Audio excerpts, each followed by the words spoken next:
intend to offend, we will offend. And if you have a delicate sensibility, click the X button in the corner, or if you're on a Mac, the red button in the left corner. Monty, welcome to the show of offending people. Well, it never happened and I make shit up. For the last couple of weeks, everyone that has asked for a reading, apparently you're all from Scotland, from Hurley in Scotland. You all live the same lives. It's very metaphysical, because we're all one. And I can't read the Akashic Records. I don't even have a card. Meow, meow, meow, meow, meow. Welcome, welcome, welcome, everyone, to another Comedy Friday show. I am once again joined by my illustrious co-host, Montesaurus Dean Rex and Melissa Hocking Hughes. Welcome to the Comedy Hours. That's right. I'm king in Latin. You are king. I don't know how to say king in Latin. Rex. Rex. That's what Rex means. Yes. Yeah. See, ladies and gentlemen, I taught the Galactic historian something. Yeah, that's right. Yes, I don't know my Latin. Well, yeah. I am talking to a human. Let's just be fair. Whoa! Am I a human? It seems lately many people have been putting me up on this pedestal, and I'm constantly jumping off onto other pedestals. And this is not to any one individual person. This is what happens every 6-7 months. It grows, it goes away, it grows, everyone puts me up on this pedestal. And this last, let's just say, 5 weeks have been very unique, the pedestals that people have tried to put me on. I reckon someone put you on a high horse on top of the pedestal. And of course, the horse is shitting itself because it can't move. It's like with Melissa. You're muted, Melissa. Yeah. Oh, good. You couldn't hear me laughing. I was laughing silently. Oh, well, I better say hello to everyone again. The thing about hanging out with Melissa is I have to keep reminding her and everyone else, you're not Jesus. You knew him, but you're not Jesus. It's like, why is I have to do everything? It's like, no, your gift is to teach people, so you don't have to. That's right. I thought he just made wine and fish. He does have a catering business, yeah. He did. Quite the unique catering business. Good for him. Oh, well, he was touring the desert, and I'm sure he had jokes. Tell me, have you noticed the church is like, there's psalms, and he would have to have jokes to hold 400 people instead of, we need to, and then the light of God, blah, blah, blah, yo mama.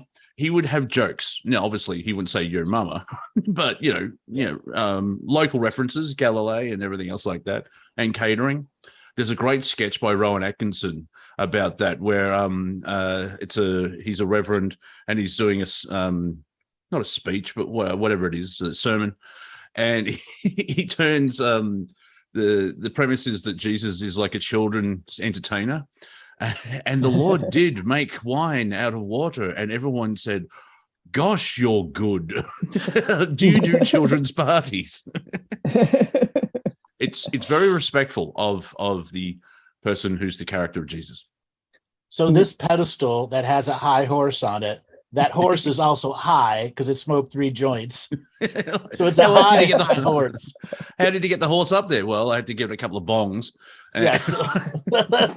That's what got it up there. And then I put a ladder and I got all the way up. At the same time that the horse is on its tiptoes with Andrew on its back on top of the pedestal, there's all these people cracking whips trying to lash around the hooves of the horse from beneath. Exactly. Say, jump through this hoop. Yeah. Jump through this hoop while you're on a pedestal. It is extraordinary what's going on out there at the moment, and no one is immune to it. And it's just amazing. Now, I just want to warn everyone that I don't have evidence of this. I should have taken photos. I should have. But in recent times, I actually entered the Unix cave itself. I actually went to Monty's house. We were in the same room. I'm a hermit, not a eunuch. You're a little of both, Mont. A little of both. But so I have. I'm a whole man. Tell. I have everything working, and it's cleaned and serviced every day. How dare you, woman? And I have a cup of tea, everyone. We have a chatter that's volunteering to be the horse. Well, you need to get someone else. You've got to be cautious with that. Maybe it's just the female in me that has, when people are asking you to ride you, that's well, I mean, it might be a different thing from a female perspective. Well, yeah, I went to pantomime horse, not porn. So yeah. Wide variety of comedy here, ladies and gentlemen. Yeah, so Sean, you'll need to find someone else. Will you be the back end or will you be the front? And quickly, the pedestal that your horse is on, it's only a foot high. That's how high the horse is. It's freaking out, and yet the pedestal. It's all a horse needs. Exactly. I'm freaking out, man. Yes. A horse could freak out at something it's seen 100 times before, just decides to freak out that day. You just never know. Would you like to hear one of the classic bad jokes? It's like even dads go, I'm not going to go there. A horse walks into a bar and the barman says, "Why the long face?" What do you, don't groan at that. I prefaced it with a bad joke. I'm like, I've got my opening joke for my routine. No, I didn't say that. So here's a really even worse dad joke. Well, a modern daddish joke, but from when I was young. What goes clip clop, bang bang, clip clop, bang bang? A horse with a shotgun? Nope, an Amish drive-by shooting. Oh, that's right. Yes. Listen, on the topic of horses, and I want to get back to this one too. I love the topic of horses, and you guys probably heard too much about probably heard me talk too much about horses and how amazing they are. But I recently this week was guided by an amazing individual to watch the documentary about Seabiscuit again. Mm-hmm. Which is easy to look up on YouTube. Just look up for Seabiscuit documentary. It's a 20-minute documentary. And it's been a while since I've seen it. And it's been a long time, I think, now since the movie came out too. Yes. But and the movie's awesome as well. But it's remarkable that we seem to have cycled around again where it would be good for people to connect with Seabiscuit again. Like it's just where the world is, where America is at the moment. Where we are in the chaos that we are is very similar to when Seabiscuit came along and performed the miracle he did. And Farlap was at the same time, and there's a conspiracy theory that Farlap was taken out because certain people in the United States didn't want Seabiscuit to go up against, because they never raced together. But for whatever reason, Farlap died. I think he was poisoned, when he was in the United States, and I think there could have been a theory that Seabiscuit's doing well. We don't need this news. Farlap was from New Zealand, so unfortunately, Farlap was successful, so we call him Australian. See how that works. Like Sam Neill as well. Cultural appropriation. Yeah, exactly. Right. Yeah, like I had a joke where like I'm talking about the accents in The Hunt for Red October. If you've ever seen that film, don't watch it stoned because it's like 3 hours of water. I'm like, wow, because it's a submarine movie. But you have Sean Connery playing a Russian with a Scottish accent. And then you have Sam Neill, who's from New Zealand. No, wait, he's successful from Australia, who can do a Russian accent. So that's a little bit of a sneak peek of some material from 10 years ago.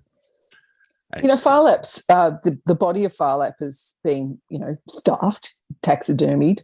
And he's actually in the museum here in Melbourne, in Australia. And I'm not sure, they've got a bit of a problem where he's spectacular as he always was, but he's developing wrinkles around his ankle. It's like his stockings are falling down. So I don't know how they're going to restuff him or reboost him, but they're probably going to have to fairly soon because he's getting wrinkles around his fetlocks. They also removed his heart, and Farlap's heart is no, that's Farlap because he's down under. Hey, Farlap. Yeah, and so there's an Australian saying like, this man is a gent. He's got the heart of Farlap, and Farlap's heart is so much bigger than a normal horse. It's like, it's just like that's bigger than his head, and Farlap. Seabiscuit's was too. Yeah, I was about to say there are anomalies, not.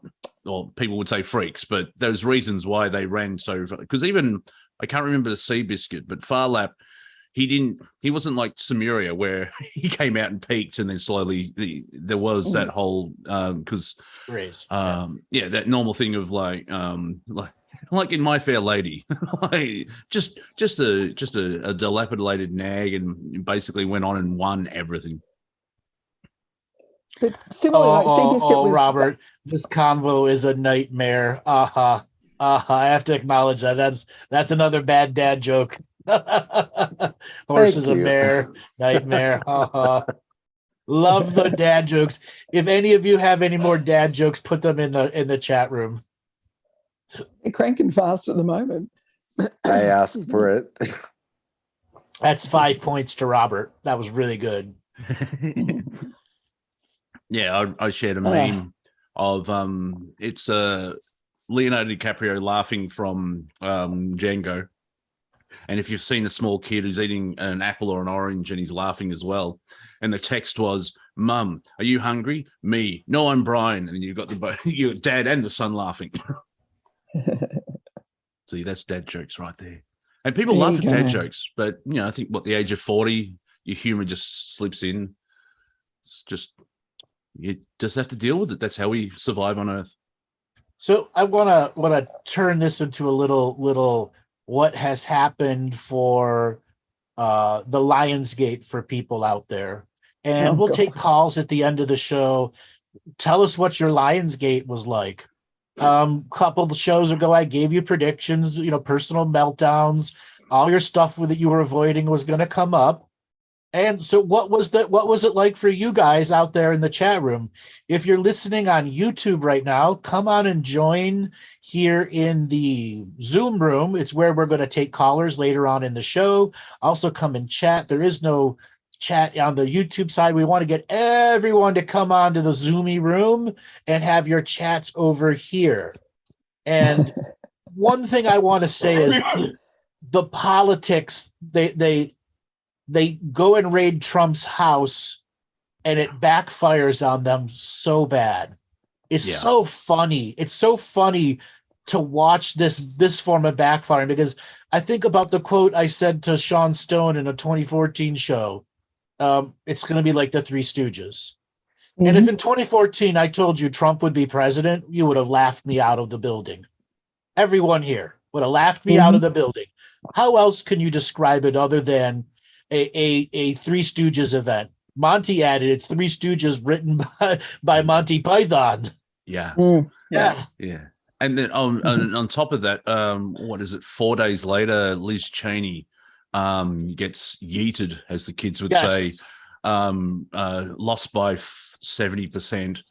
And of course, the ripples from that, where like, America's lost and the Republicans and blah, blah, blah. And Razorfist had a great 9-minute rant about it, where, strangely enough, the people of Wyoming voted for someone that would actually represent Robert Lionsgate. So there we go.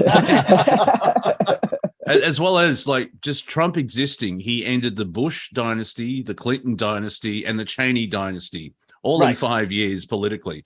And someone shared for the first time since I think it's 1957. Andrew, you may know the exact date, but the Bush, Cheneys, and Clintons aren't in politics. Yeah. Because you have to go with not maybe Prescott Bush, but at least George Sr. Yes, the dynasties have been taken out. And I was trying to tell everyone, this isn't a referendum on Liz Cheney. It's a referendum on the Cheney power structure. KBR. I mean, if you guys are Americans, go back to what we heard about what KBR did during Gulf War One, not 2, 3, 4, or 5. Gulf War One. Okay, they stole $4 trillion. Literally stole $4 trillion. And then the next day, 9/11 happened. Oh, that's right. Yeah. When Rumsfeld, the 10th of September 2001. Yeah, the Pentagon can't find $2.6 trillion. We think it may have fallen down that big couch that we have in the foyer. And then the next day, I can't remember what happened, but that news story was just lost. And what was it? 2008, they came out. Yeah, we lost another $4 trillion. It's like, so that's $6 trillion now. Yeah. This is Oops. actually what's weird at the moment is this is actually happening presently all over the world. The former prime minister, former president, the most recent former president or prime minister in many countries at the moment are attempting to be lynched through the media. Yep. And so it's actually happening here in Australia. It's happening to Boris over in the UK. It's happening to, and it's bizarre that it's, they're trying to do it to Trump as well, of course, as we've seen. And it's as comic as all of them, because the bottom line is, as much as they keep coming up with these headlines of, Prime Minister managed to hide $282 million here and blah, blah, blah, which is one of the headlines in Australian papers today. So what? What are they going to do about it? Who gives a shit? We knew he betrayed us. Well done. Really, again, it's that whole, okay, you've called it out, big deal. It's in the past. We are where we are. I don't know. I'm sure I'm not alone in the world where most of us of any sort of intelligence is saying, okay, what are they trying to hide at the moment? What are they doing currently? Why are they crapping on about this? It caused division, create loosh, but there's no accountability. And so no, there's none. Scott Morrison did all this stuff and that's the thing. I think the Prime Minister of Italy and maybe Brazil, it's just not a local thing. It is global. No, it's actually happening at the same time, simultaneously around the world right now. All the headlines are the same. They've just got different names on them. And it's just, as you say, they've tried to raid Trump's house. They've done this, they've done that. They've found all these files. And, of course, it's wonderfully backfired. It's absolutely bizarre. And right. so it's immobilized the red wave, and I've renamed it the Crimson Tide. Total wave. And I'm sure they're going to figure that one out marketing wise in the next couple of weeks here. But you heard it here first on the Friday comedy show. The Crimson Tide, the red wave is coming, and it's going to kill all the blue kelp. Yeah, and that explains why YouTube is nuking all these channels. YouTube's gone berserk.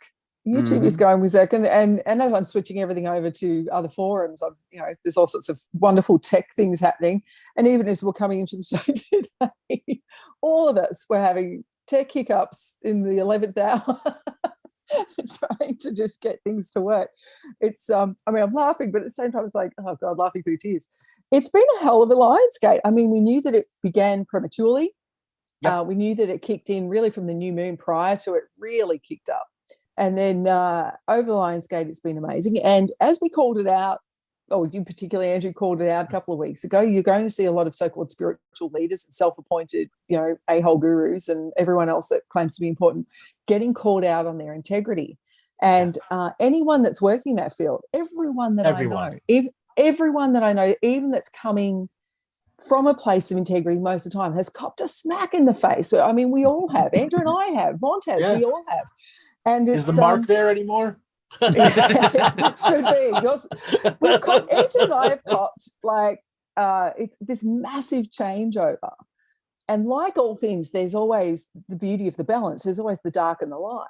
And at the same time, in this past week, I've met some amazing individuals, truly beautiful people that are stepping up into their roles, stepping up into their gift and what they're going to deliver. And I'm super excited for them. There's fabulous words about how people are stepping up. Like one gorgeous gentleman is building an environment where people will feel, the word he used was treasured. And I love that. And there's been literal explanations of golden buzzer moments and just wonderful, wonderful stuff. And at the same time, in this past week, there's been some hideous darkness slap in. Some colleagues that I love that normally I would say to you, this is who I would send you to if you wanted to go this way. At the moment, I tell you, run a mile, don't go near them. Suddenly egos are kicked up. There's all these people using this time, spiritual leaders at the moment, to say, don't listen to anyone else, listen to me. I know who the people of integrity are. Only follow me.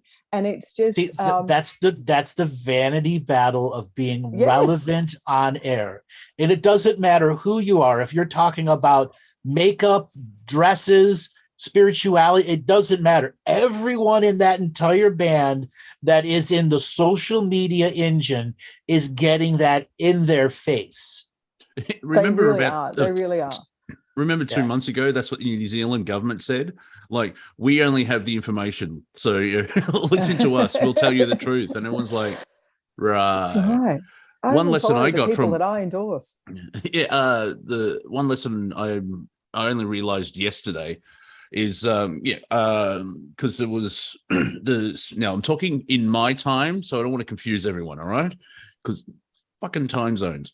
Early Saturday, Wednesday, Friday night, Saturday morning, just hung out with a beautiful person, and we saw a death metal band, because that's how you date people nowadays. Oh, Tasmanian death metal band. I'm like, oh, let's go, darling. Yeah, okay. Get on the train. I send her off on her train. I get on my train, and I find out YouTube has removed my account, or Google has removed my account.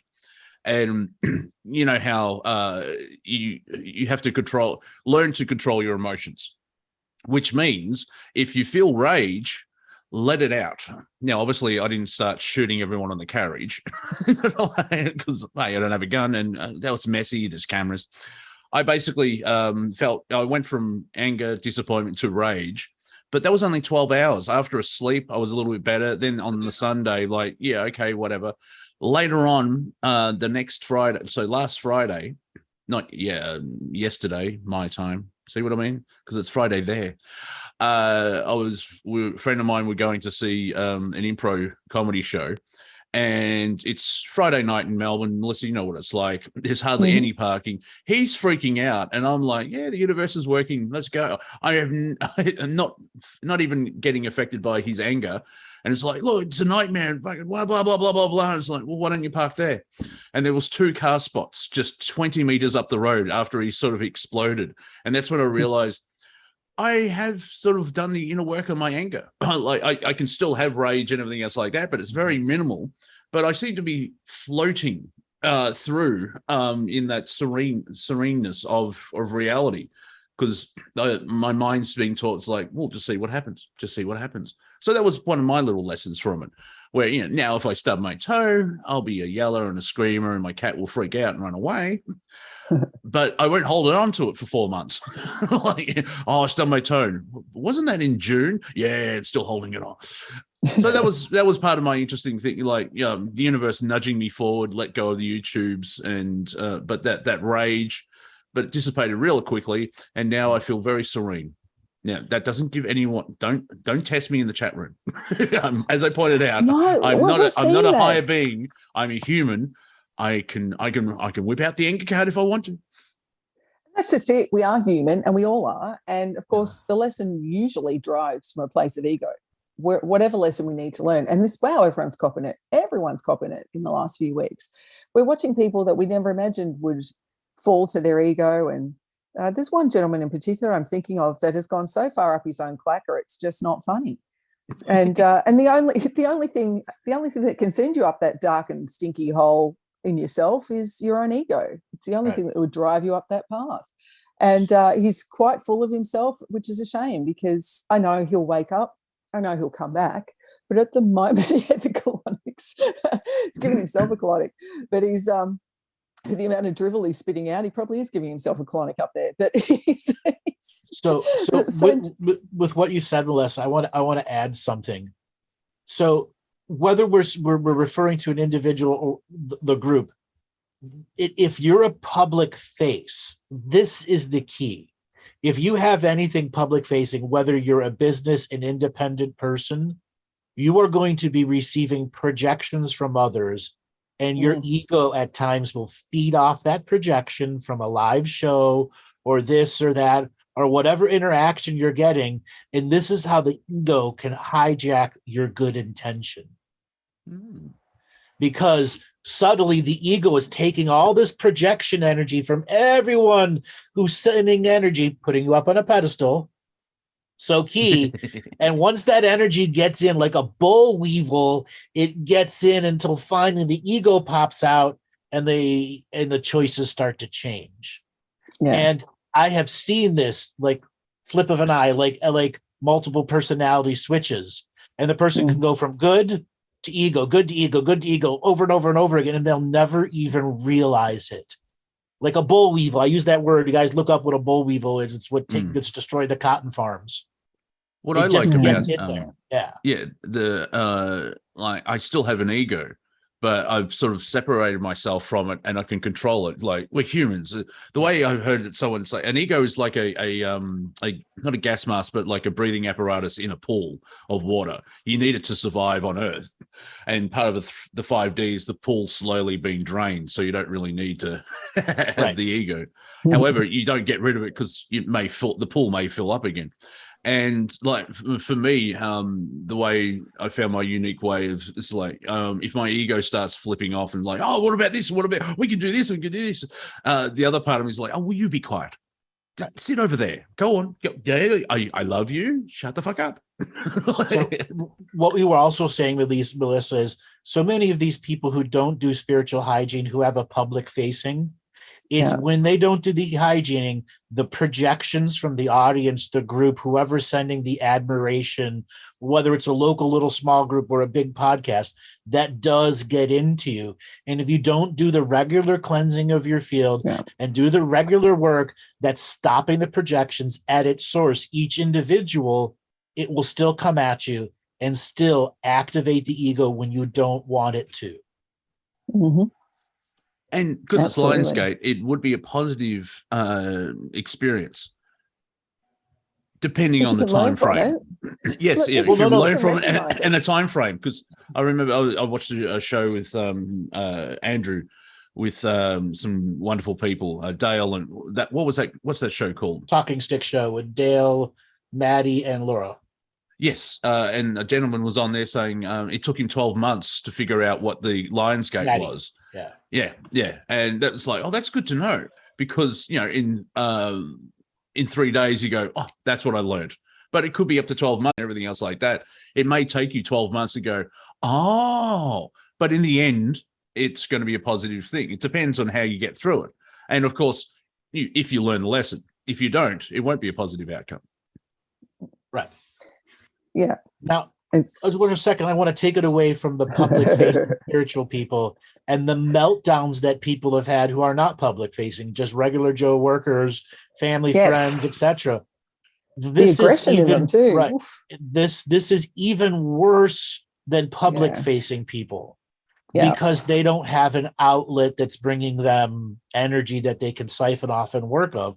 They're stuck in their own static field. And over the last several weeks, I've seen the buildup. And over the next several weeks, the results or the damage that was done during the Lion Gates will have long-lasting effect on those people the most. The personal relationships that they've ruined, the bridges that they've burned, and then those issues that weren't dealt with on the Lion's Gate, like anybody that has extreme rage, anger, depression, all shame, blame, and guilt. All of those things are going to be amplified over the next several weeks coming as they begin to truly realize the damage that they may have done to a relationship, work ethics, whatever it is, however it melted down and the avalanche came out in their environment, they will see the long-term damage to their reputation. Yeah. Which is interesting because you have the midterms coming up in 3 months. Even here in Victoria, they've started the 100-day countdown to our state election. I think it's 98 days from here. And Dictator Dan should be removed, but there's no opposition. And it's like, he's going to get back in. It's disgusting man that he is. Yeah, there's no option. And I've got a little thing about, would you vote Trump? No. Who's he against? Hillary? Trump, man. Let's go Trump. Because it's like, I don't want Hillary in. And that's part of the fake choice that you have. But there's no choice really, or someone bigger to take over from Labor. And Melissa, we're just going to have another 3 months of just stupidity and horseshit and Daniel Andrews hasn't done anything wrong. It's like, what? How many scandals is he up to? Like the latest one, it's I won't even go into it because there's emails or something like that. But it's like, how many times? Because it's the arrogance. It's like, I've done nothing wrong. He blames everyone else, especially in the pandemic. Must be Taurus. a bit stubborn, bit of a bull. Oh, I saw it. Side note, I saw a bit of footage of a teacher in Spain got a grid of people to stand in a bullfighting ring, and they stand all perfectly still, and this bull is running around. And the point is that a bull will not attack unless it's threatened. It was fascinating. Yes. So I want to bring up a personal story. I know I've told everybody in maybe off air this story. I have a friend, remain nameless right now, divorced a wife or over 10 years, talks to her maybe once every few months. They have a kid. The kid's 19, away in college. So there's no reason for them really to anything. He has a boat and a vehicle that tows the boat. She comes over one day with like a tow truck and a car that gets her there. They unlock the truck for her and she takes the truck off, and then another vehicle backs up and takes the boat. So she stole his truck and his boat. And he comes home like, where's my truck and boat? This was on the Lion's Gate. Okay. Wow. And he goes on his camera and sees the wife do that. Wife is subsequently arrested and believes they were never divorced. Wow. Now, that not a level Mandela of effect. meltdown is happening. Yeah. That's not a Mandela effect. That's mental illness. Right. That's mental illness. So she believed she had a complete meltdown because they would regularly go out in boats in the summer and stuff that, you know, even though I'm living at my home, why is the boat over there? And they arrested her trying to get the boat in the water. And strange stuff. But she had a complete psychotic meltdown, complete reality-based meltdown. It turns out she's heavily in debt as the more of the story goes and goes and goes. But there's the example of how bad it can get, where they just mentally revert to somewhere else, the safe time. Well, there's a bad side of that too. Like, yeah, I think generically speaking, in the meltdowns I've seen similar to that one, there is a denial of responsibility. Yes. There's in all of them, there is this denial of whatever they felt was wrong didn't happen. Right. Literally didn't happen. Because, actually, now that you say that, I've seen that happen quite a few times too in the last few weeks. So, yeah, that's interesting. I actually hadn't acknowledged that that's what was going on. But, yeah, the delusion of I actually wondered, is it some sort of timeline slip? Like, what the heck is going on? So he asked me, the reason he told me, because he's really embarrassed, and he's like, is this the timeline switch? I'm like, no. I went and checked it out. This is her forcing her reality because the debt on her is so great. Debt she created because she couldn't live within her lifestyle. Why was he embarrassed? Yeah, well, because it happened. A man having his boat stolen by his ex-wife. Is that embarrassing? It is for him. To some people, yes. Some people, yeah. But talking about this, it sounds like you just described the Democratic Party in the United States, because they've got a completely different view of reality, where they're the saviors, they're doing nothing wrong, and it's like you do know you started the Ku Klux Klan. Oh no, that's a different time. La la la la. That boat's his man cave. Yeah, and has always been his man cave since he was like 20, and he's had different boats over the years. But he's literally made it the mobile man cave, water-based man cave. Mm-hmm. So it's really nice inside. Yeah. That's what the assaults have been, though, in those situations. And actually, it made me this week, I looked up Black Moon Lilith in astrology. I know it's late in this timeline and life for me to have looked it up, but I actually looked up where Black Moon Lilith lives in my own natal chart, because I copped a slap myself from a past partner from a long time ago who has never gotten over getting dumped. And it made me look up Black Moon Lilith, because that's actually come up this week in astrology. Now, I'm not a specialist in astrology. I'm happy to name people that I would recommend. If I ever drop a name on this show, I want you to know that that's someone that I personally endorse, that I've worked with or know well enough to say this person's good people. This is someone I'd go to for their gift. If I don't name someone, that's sad, because it's probably the person who you should avoid, but I'm not going to name them. Don't give them energy. Yeah, that's right. But I'm not an astrologer. I can name quite a few that I do love that are amazing around the world. But Black Moon Lilith rose their head this week, and that seems to play a part in, like, the number one sort of theme of that rising this week has been what fear is actually driving your life. because Black Moon Lilith is kind of like a mini Pluto. It comes in and gives you that slap of what fear you're allowing to actually guide your life, whether conscious or not.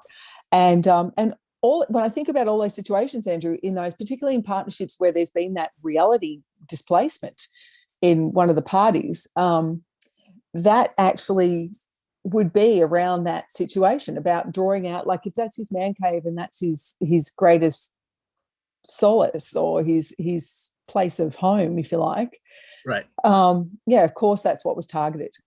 And that was actually, I've seen that happen to a lot of people. It's even happened to me in the past couple of weeks.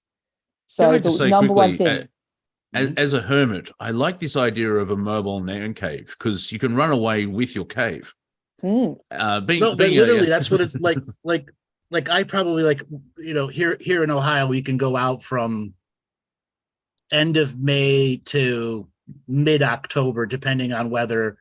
And you got to keep an eye out for the weather, but May to October, basically end of May to beginning of October. You can go a little further because it's all about getting good weather. But you literally can be inside the boat, outside the boat, on the deck, on the fly bridge, and he's done everything so well, made space efficient everything. It's not like it's chromed or anything like that.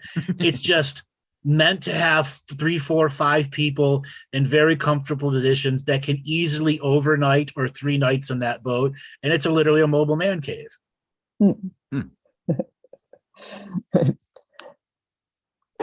It's fascinating that that's getting an assault at the moment too. Really, everyone's, I guess that's that individual assault on everyone, isn't it? But as you say, I'm watching for individuals that are not necessarily public or sharing their message in any public forum. It is hitting harder. I'm seeing people, and as Andrew and I have discussed in the past week, I did wonder if it was people that actually were more prone to a chemical shift where they actually were at extreme ends of mental illness as well. Yes. Or borderline mental illness. Yeah, if they were borderlining, they were kicking over into it more and more. It's an interesting time too, because I've actually done a few axials in the last couple of weeks, and every axial I've done has been incredibly powerful. But I've actually had a couple of people that absolutely weren't ready to have their axial done. And even though we've gone through process and everything, their axial was done, but their own intent has tried to put the brakes on it. And the sad thing about your axial is you can put the brakes on it, but you can only hold the pause button on there for so long before it sort of says, hey, you gave intent for this at some level. You have to kick up. But it's interestingly, though, particularly one of them has gone into that place of who was more prone to depression more than anything else, more than any anxiety or anything else, more depressive, and has fired into this massive aggression. And we're seeing that I can actually name a couple of colleagues that have gone that way too that have really surprised me. But it's sad to watch.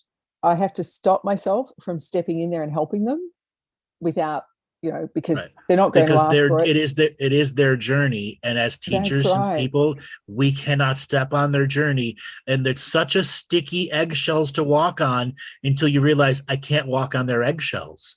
Get out of their eggshells, and then you don't have to do this delicate dance around them. Yeah.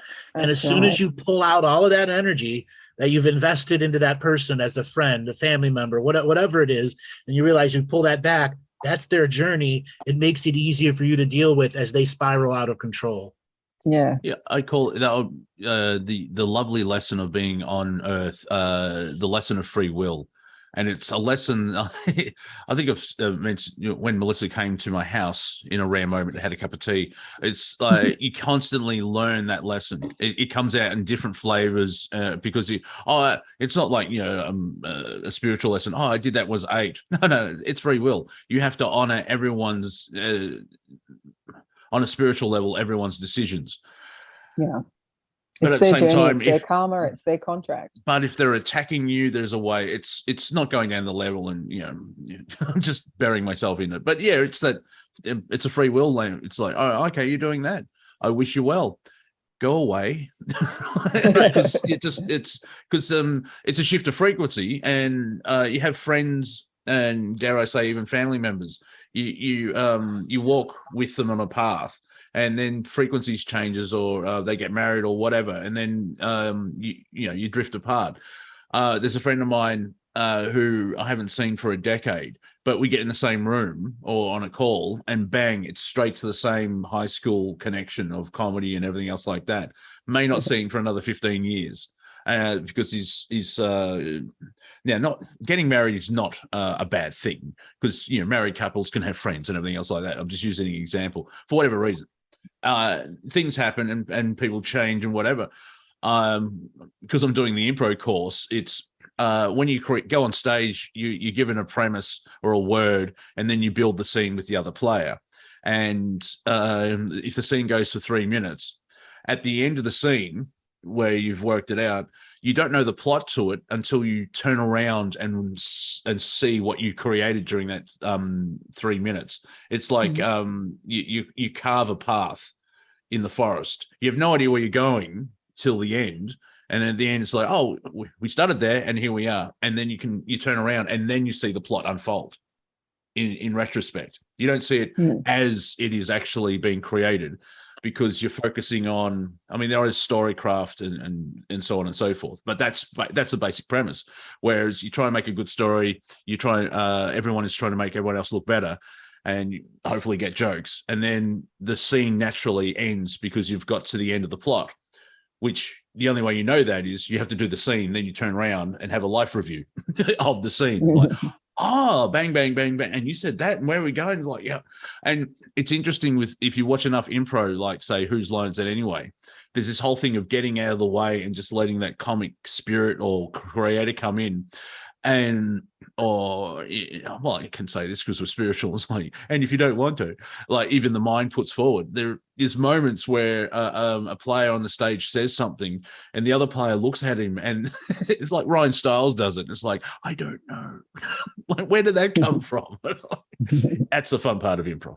But that's basically it. And so with Lionsgate, I'm finding it interesting that the energies universe, a lion paw, it's just like, right, we're open. And then this paw comes out and it goes bap on the person standing in front of the lion's gate.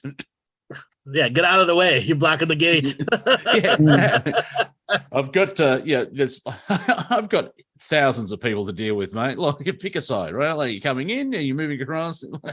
Exactly. You're blocking the gate. I want to get through here. It's like Disneyland. You got to line up. Yeah, exactly. It's security at the music festival. You got a ticket? Then get the hell out of my way. Exactly. No, that's last year's stamp. You haven't washed your hand for 12 months. That's just wrong. Yeah. So the key, Andrew, in all of this is spiritual hygiene.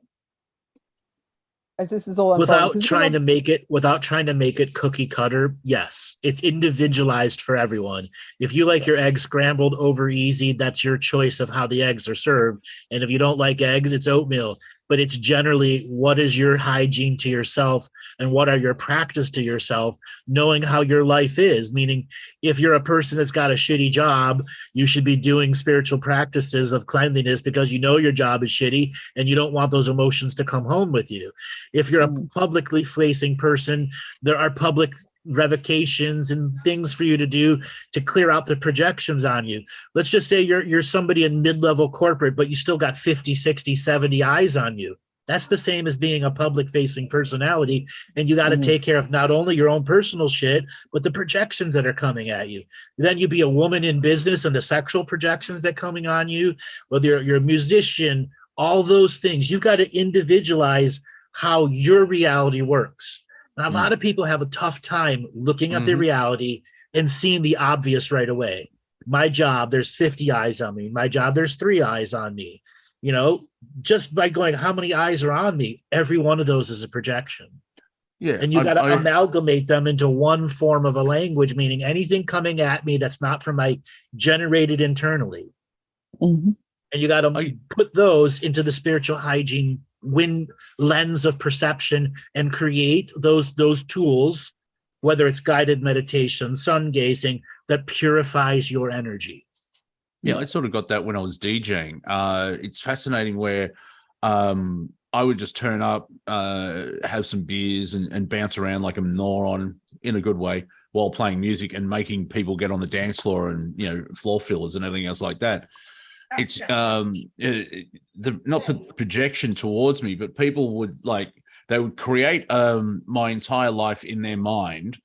And because I'm having fun, they would see me having fun in a moment in time. I'm having fun. I'm jumping up and down. I'm DJing. There's an element control, I guess, blah, blah, blah. They see me having fun. And then they create an entire reality about how awesome I am. And then they hate that projection that they've created themselves.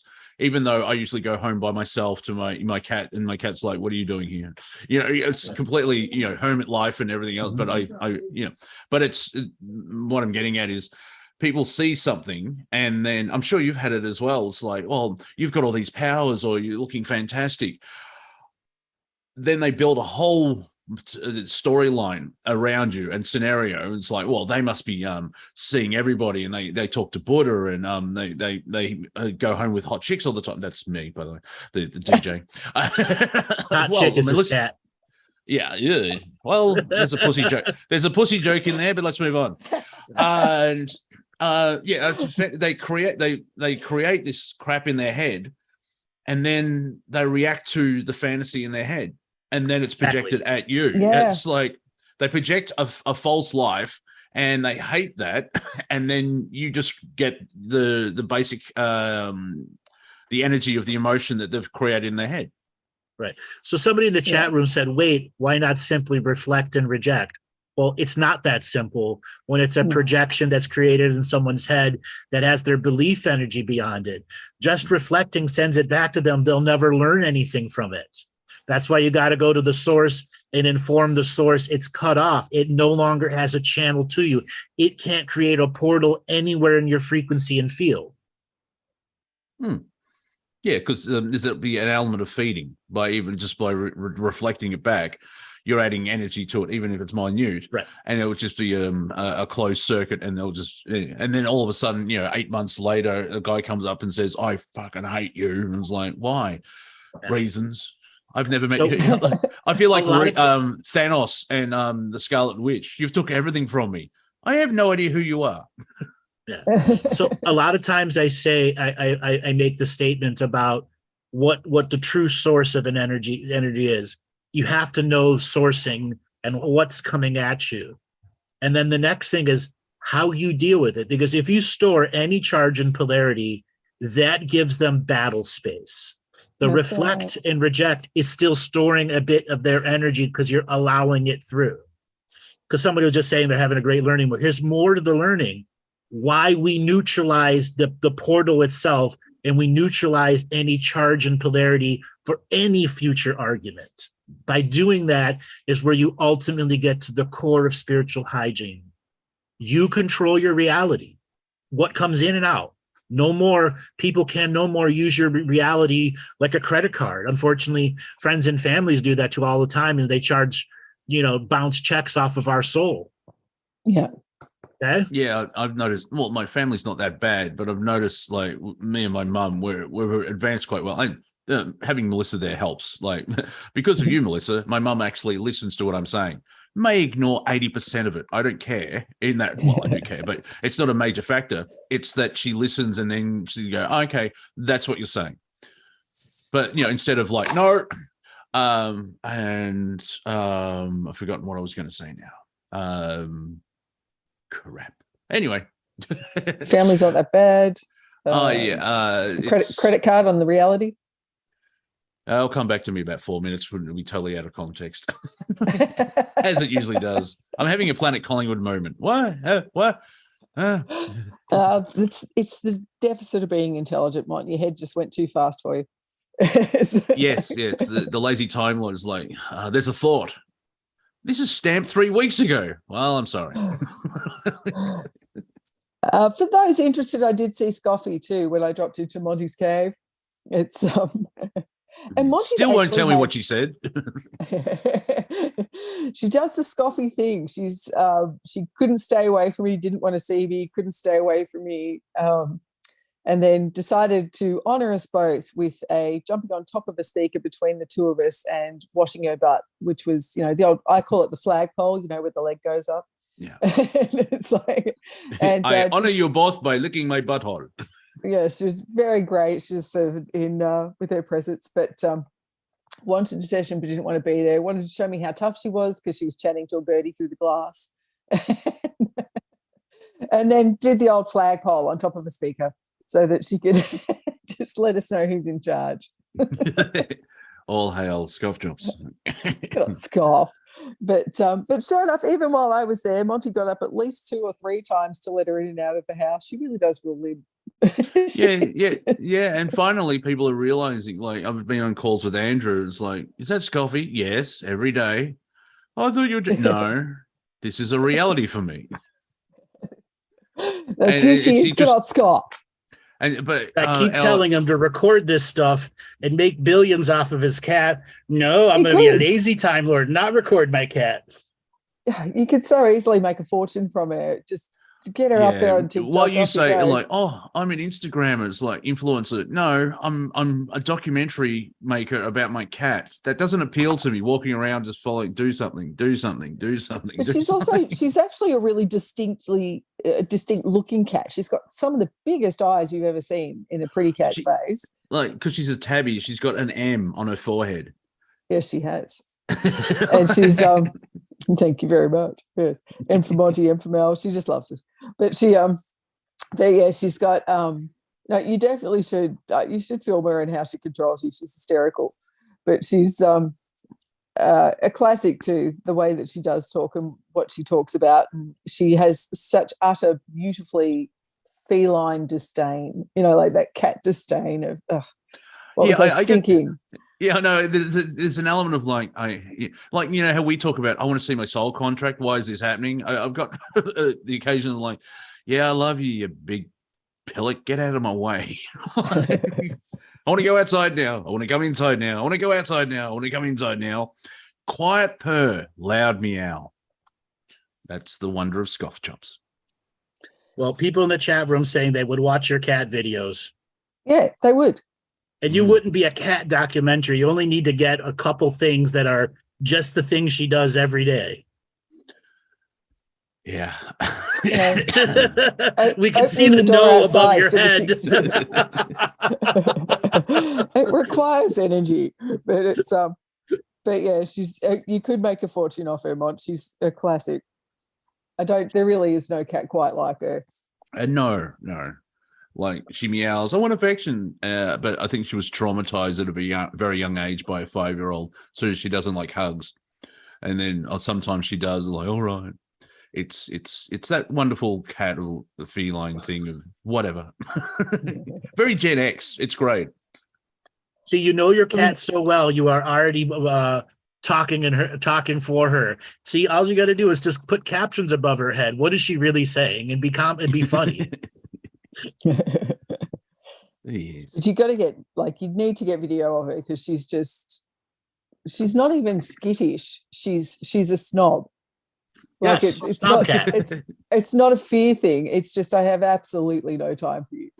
And but then can't even particularly when I come into the place, whenever I see her, she can't stay away, but she won't be touched, but you can't pick her up, but you can but I've got to stay close to you, but I don't want to be near you. And you just see this constant debate in her. I remember you telling me you were driving away from Mum's house and she was like 200 meters up the road and she had to say something to you. You had to stop and get out and have a chat with her. I had to get out of the car. I had to stop and get out of the car. All right, what's wrong? Okay. And then still doing that thing. Just turns and leaves. Say hi. Just sits down, tells me what I need to know, and then turns and leaves like a true cat snob. She's just definitely part of Egypt, that one. Yes. It's like I remember when I was surrounded by sand, I could crap anywhere. Yes. And then they'd gather my little turds, dry them out, and make sacred fire with them. Yeah. That was the life. Always clean sand everywhere you went. It was warm. Now I live in Melbourne. Dear God, why? This is what I chose. It's like I had that moment myself a few days ago where something horrible happened, and horrible is always going to happen. We're human. Okay. That's how this life cycles. where something horrible happened, and my first thought was, how the frig did I create this for myself? I say that all the time about you. Like everything that happens to you is like, what did you agree to? And I'm sure at the end, I thought I'd finish this stupid stuff. Yeah, it was just. I think part of my life review will be the Melissa package, where oh, by the way, at least it wasn't this. Oh my god. It's just, I just thought, what the hell is this? My God, did I do this to myself? My first reaction was to go to not, oh, I'm a victim and oh my God, blah, blah, blah. But it was just like, oh my God, I've done this to myself again. Like, and it's me, isn't it? Yeah. It wasn't, and yes, it is.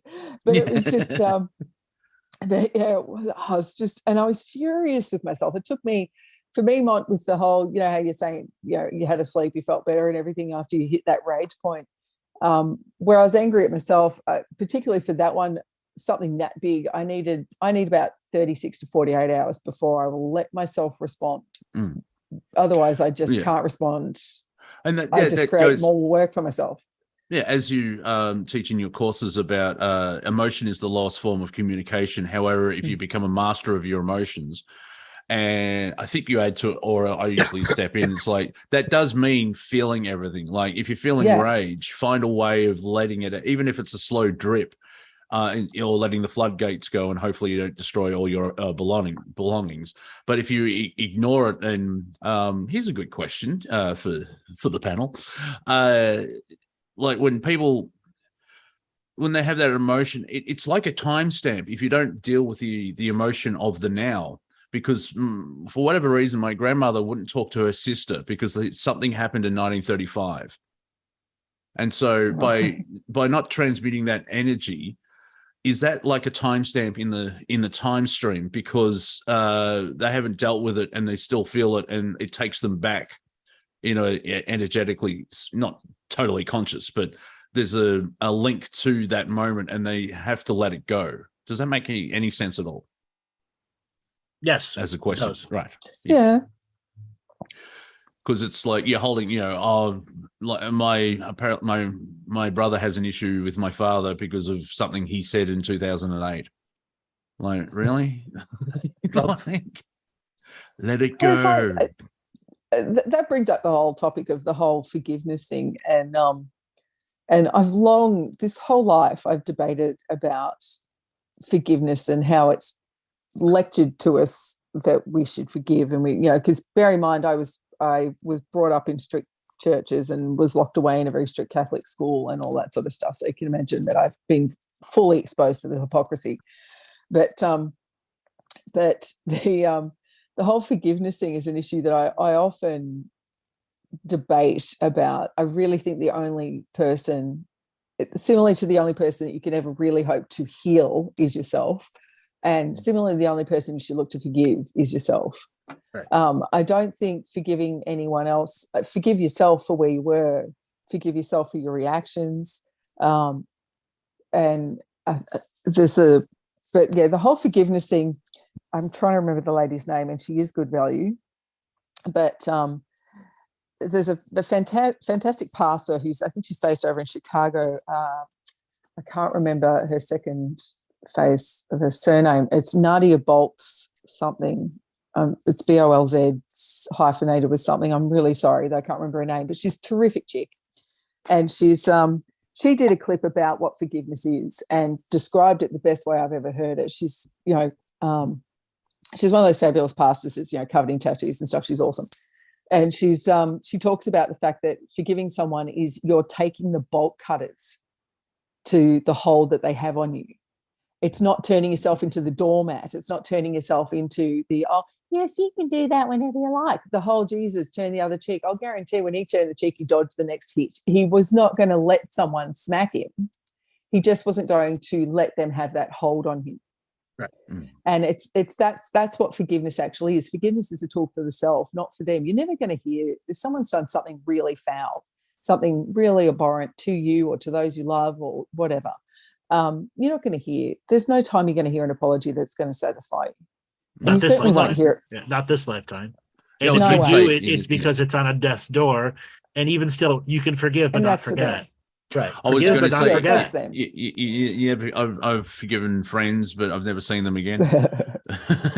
That's right. Why let yourself be the doormat? No, take the bolt cutters to it, cut that freaking cable with them, lose the connection to them. Right. Like take the bolt cutters and cut it, not because what you did was right, not because I'm allowing what you did, not because I'm okay with what you did, but because I'm not going to let what you did affect me anymore. Exactly. And Take the bolt cutters, man. And the other side is recognizing when a person is doing wrong to you, when they're doing something that should be burning the bridges of relationships. You know, when they're doing something so awful and nasty, you have to cut the bridge off.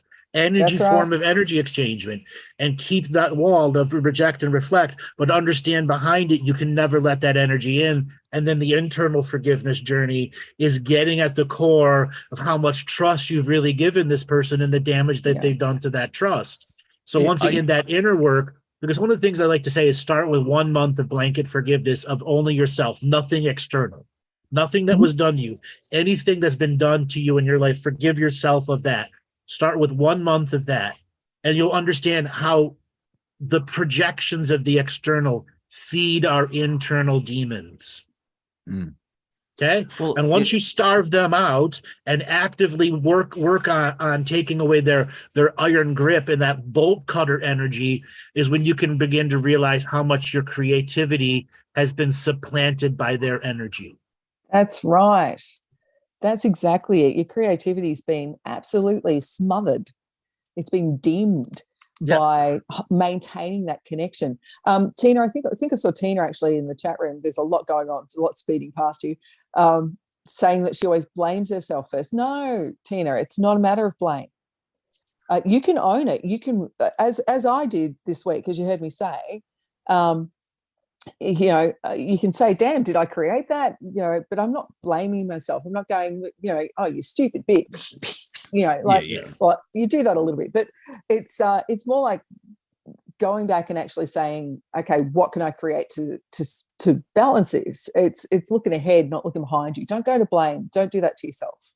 Yeah, I use an example of like eventually we have to forgive the Clintons. Now, let me preface that a lot, because it's going to take 8 lifetimes and you'll be a 10D spiritual. It's going to take a long time. It doesn't mean forgive them now, because they haven't stopped. When they stop, there's going to be an element of forgiveness somewhere in reality. It doesn't mean right now, because they're still doing it and they're still affecting. And it could be a couple of lifetimes. You're in 9D and oh, thanks, Hillary. Because on a spiritual level, are we all playing a game? And but it's got to be high up. There's no way. Like I tell people in this 3D reality, and they go, oh, and so that's why I have that preface of, oh, well, if you can do it now, good luck. But they haven't stopped. The one thing is they haven't stopped doing that. You can't forgive someone if they keep doing the same thing, because they need to, stop, and then you can forgive. Maybe 3-4 lifetimes once you're more understanding of whatever it is. But as a 3D human, I'm not going to forgive the Clintons. It's not going to be this lifetime, but I'm just throwing the kernel of, like, further down the timeline and experience is like, oh. One of the things I want to share from personal learning and growth through life is there are certain people that, for whatever reason, turn. And this is not to individualize to any of it. They just turn on. Everybody's had the betrayal energy. Yeah. And there are times, like what Monty was saying, next lifetime.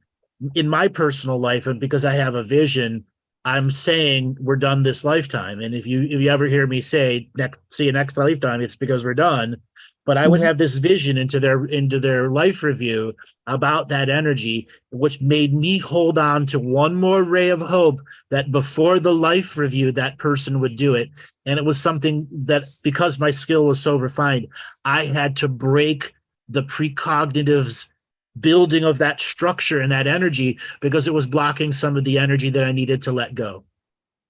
And other people, think about that. If you're really done with a person, what does that really mean? It means next lifetime. And defining what it means, next lifetime means this lifetime, all the contracts created, everything, all the potentialities are 0 minus infinity. Not going to go forward anymore. You've done something that has created that form of response. And yes, we may heal from it and we may come to a better understanding or keep affirming that understanding of why the separation needs to be. Okay? But Thanks don't for hold on for playing. hope. Yeah. Don't hold on Yeah. to that. And those little micro things of hope, you don't realize how the most little micro, till the life review. Well, I'm holding on and I can see that life review. Therefore, once again, I'm diffusing my own ability. Well, I think that's an issue on the planet because we're told constantly nowadays that you live, you die, and that's it. There isn't that whole like in Andrew's book pointing out that what is it 300 years ago? I picked up the Galactic Historian, like I'll just read something, and I opened it to the global narrative chapter, and like I'm reading this. And like 300 years ago, like psychology's destroyed us, and we're more multi-dimensional back in history. And the Greeks battling Troy, they their ideas was that I'll see you in the next world, the next life. There was an afterlife even before life, but you know what I mean. Today they keep pushing of like the atheists, and it's like, no, this is it. You're in chemical chance, and all that type of stuff. However, there isn't that interesting take of you realizing that death is not the end. And that by having that knowledge, I have a great joke. A joke is like, we are eternal beings. You never really die.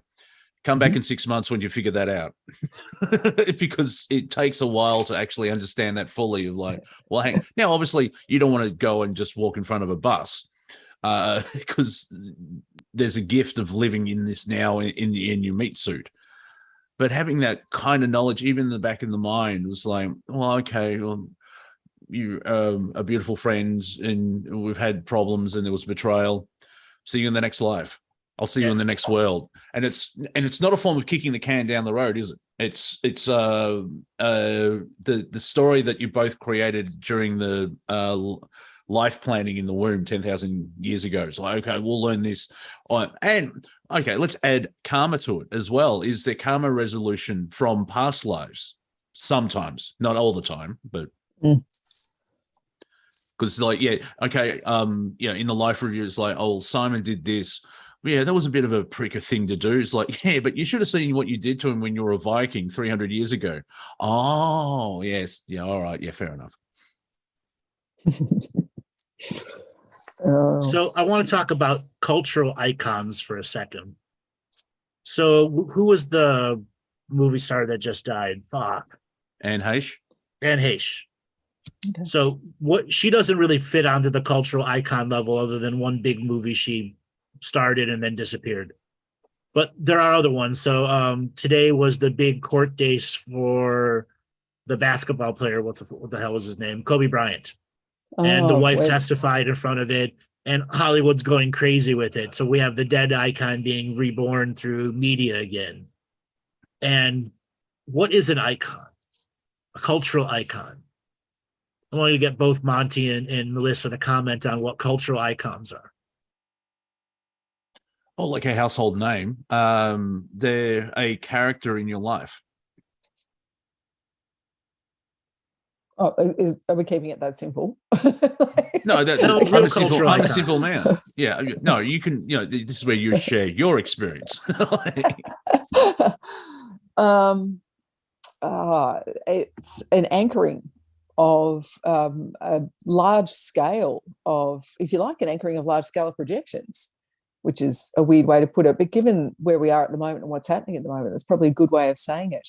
I loved Kobe Bryant. So in terms of referring to him as a cultural icon, so many people latched their little fishing line of hope on Kobe.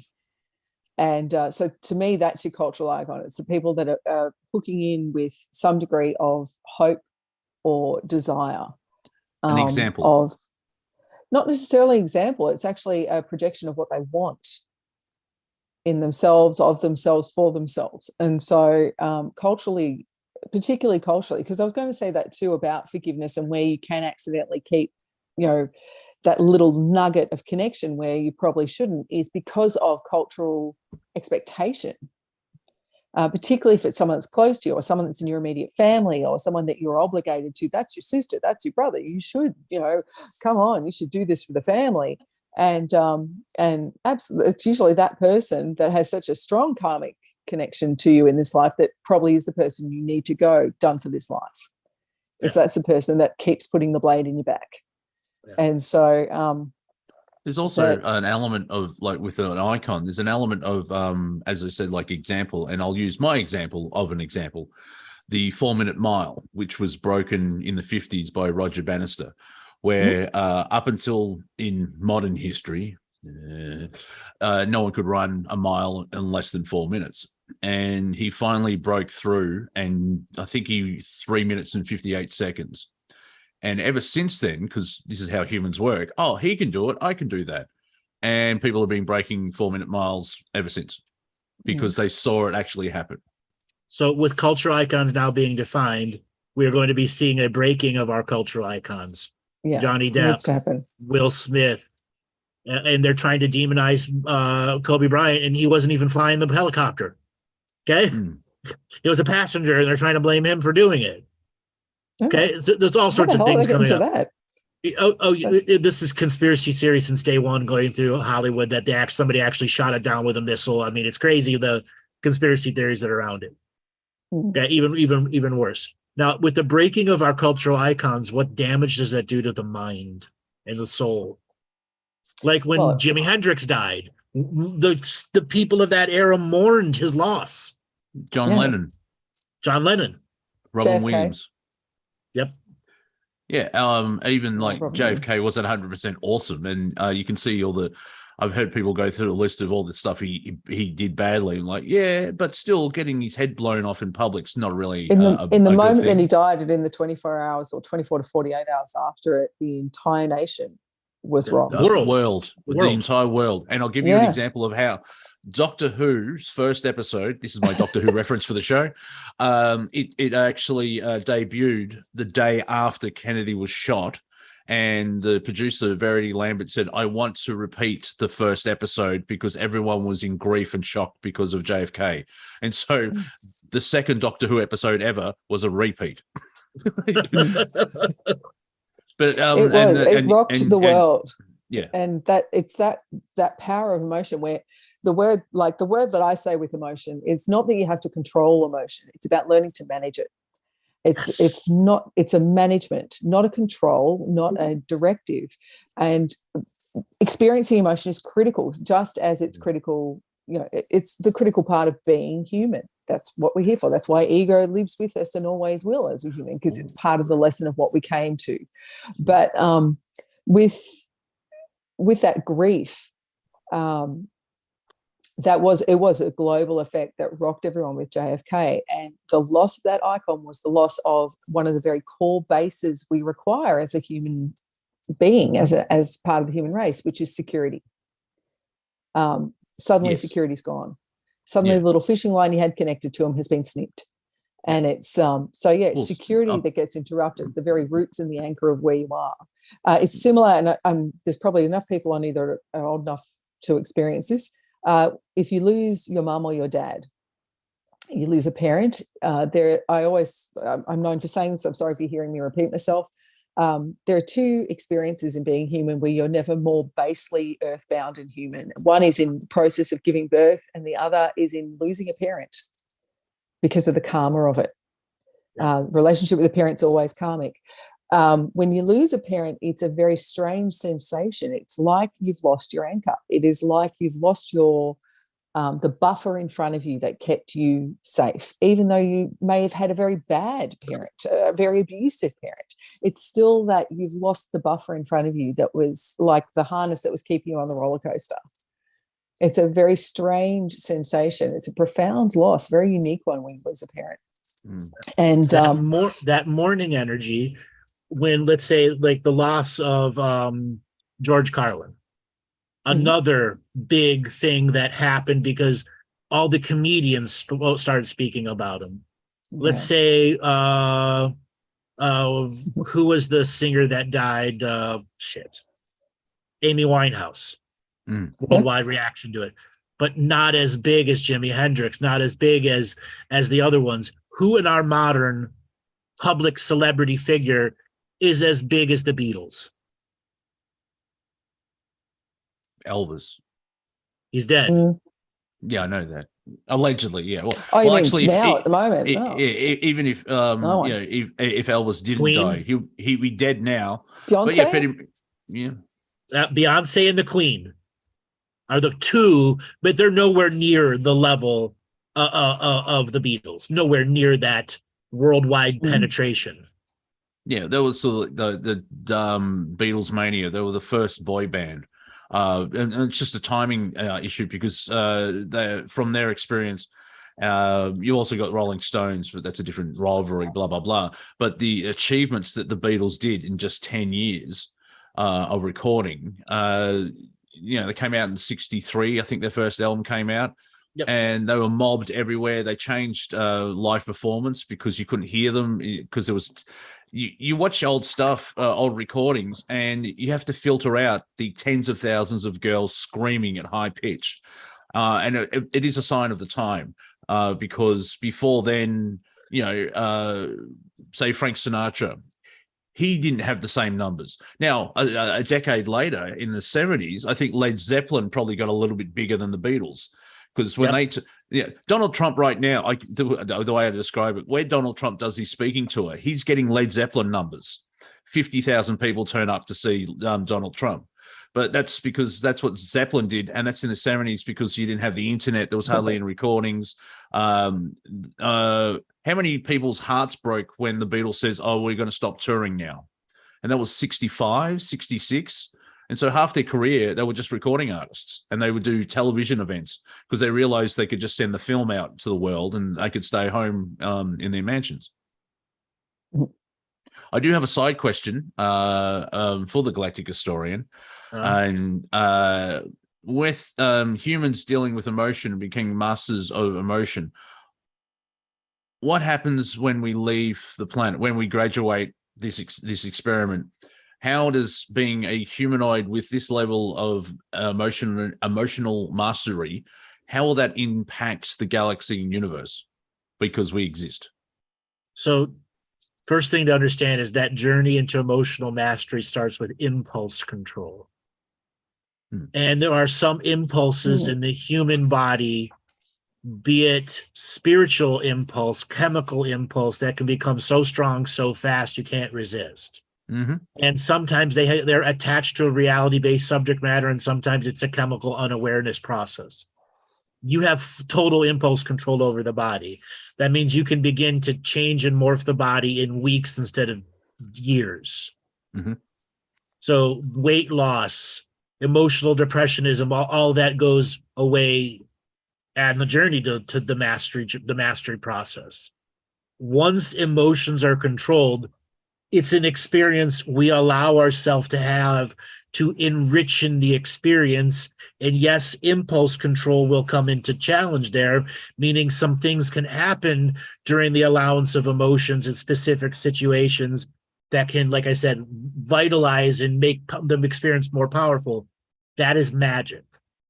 And that journey off-world is how we show emotions to others who don't have emotions or are still learning them or have a higher set of emotions but are trying to understand these lower emotions that we're going through, how are they enriching the value of the experience? Like during intercourse or during comedy or during the laying of a gravel driveway and the accomplishment it creates because there's a physical aspect in 3D world. It's how we show our impulse control as an artist of emotions. That's the legacy to those that graduate. The art of emotions. Yeah, because we are unique in that respect. Because I know there's humanoids out. We're not the only humanoids in creation, but the uniqueness is what we're half spiritual, half physical, and the emotions are the thing. Because I've heard stuff about certain beings. There's a hint of it's not jealousy because that's an emotion, but they're intrigued by the emotional side of existing as a human on Earth.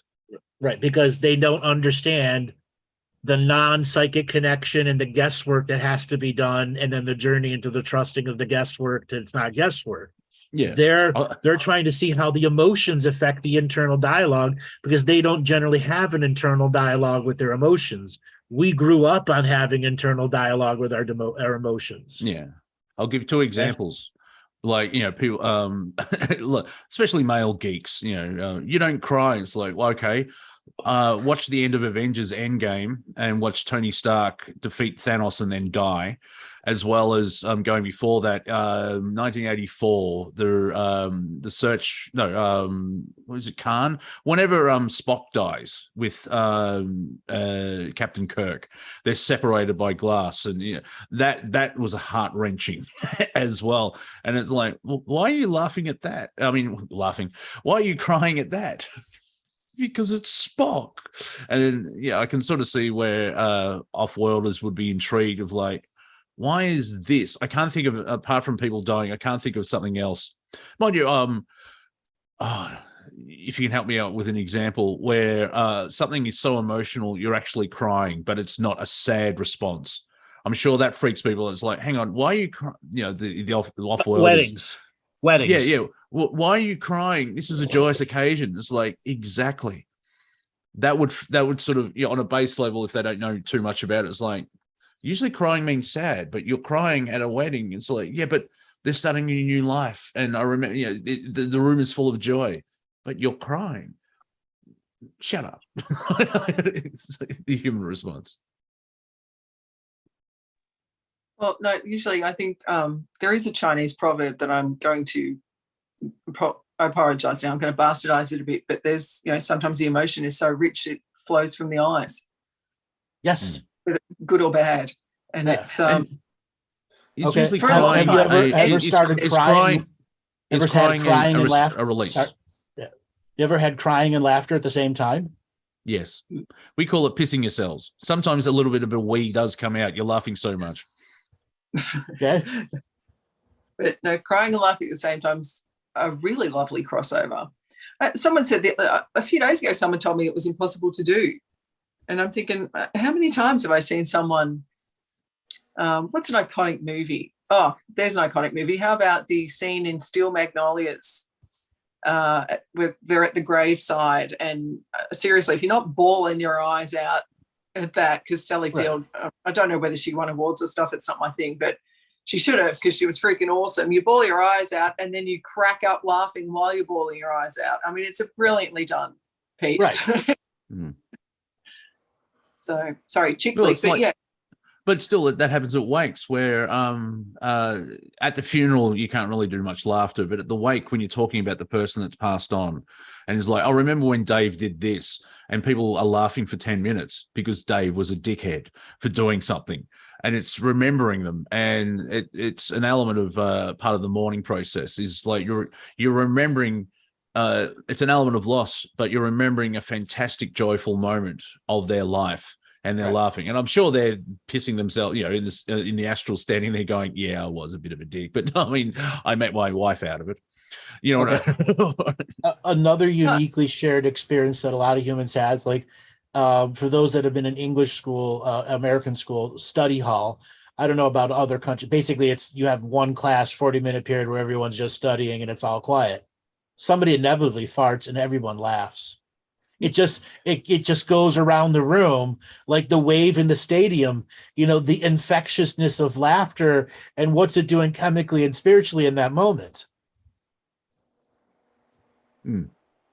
It's just breaking up the density in that moment because study hall is so dense and all that other stuff. It's a clearing. Now the key is, what can we do to do that for ourselves? Without farting? With farting, doesn't matter. Yeah, right. There are no rules. There is no cheating at making yourself laugh, is there? Yes. Yeah. Okay. You can't cheat yourself into laughing. Well, maybe you can. There's no limitations to it. I wouldn't recommend Taco Bill or Taco Bell for your entire diet because that's going to really screw up your colon. I'm trying to fart. But yeah, how many times you're just on a train and you think of something and you try not to laugh because people would see you as an idiot because like, hang on, that guy's been in my periphery for 15 minutes and now they're laughing at something. But it's interesting though that laughter is infectious, because once one person starts laughing, if it lasts long enough, other people join in, and that's fascinating because Yes. Excuse I. Because like science really doesn't know too much about the modern day science.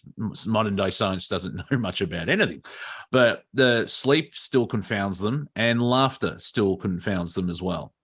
Because I heard someone describe a joke is when you have two realities crashing in, and that apex is where the laughter comes from.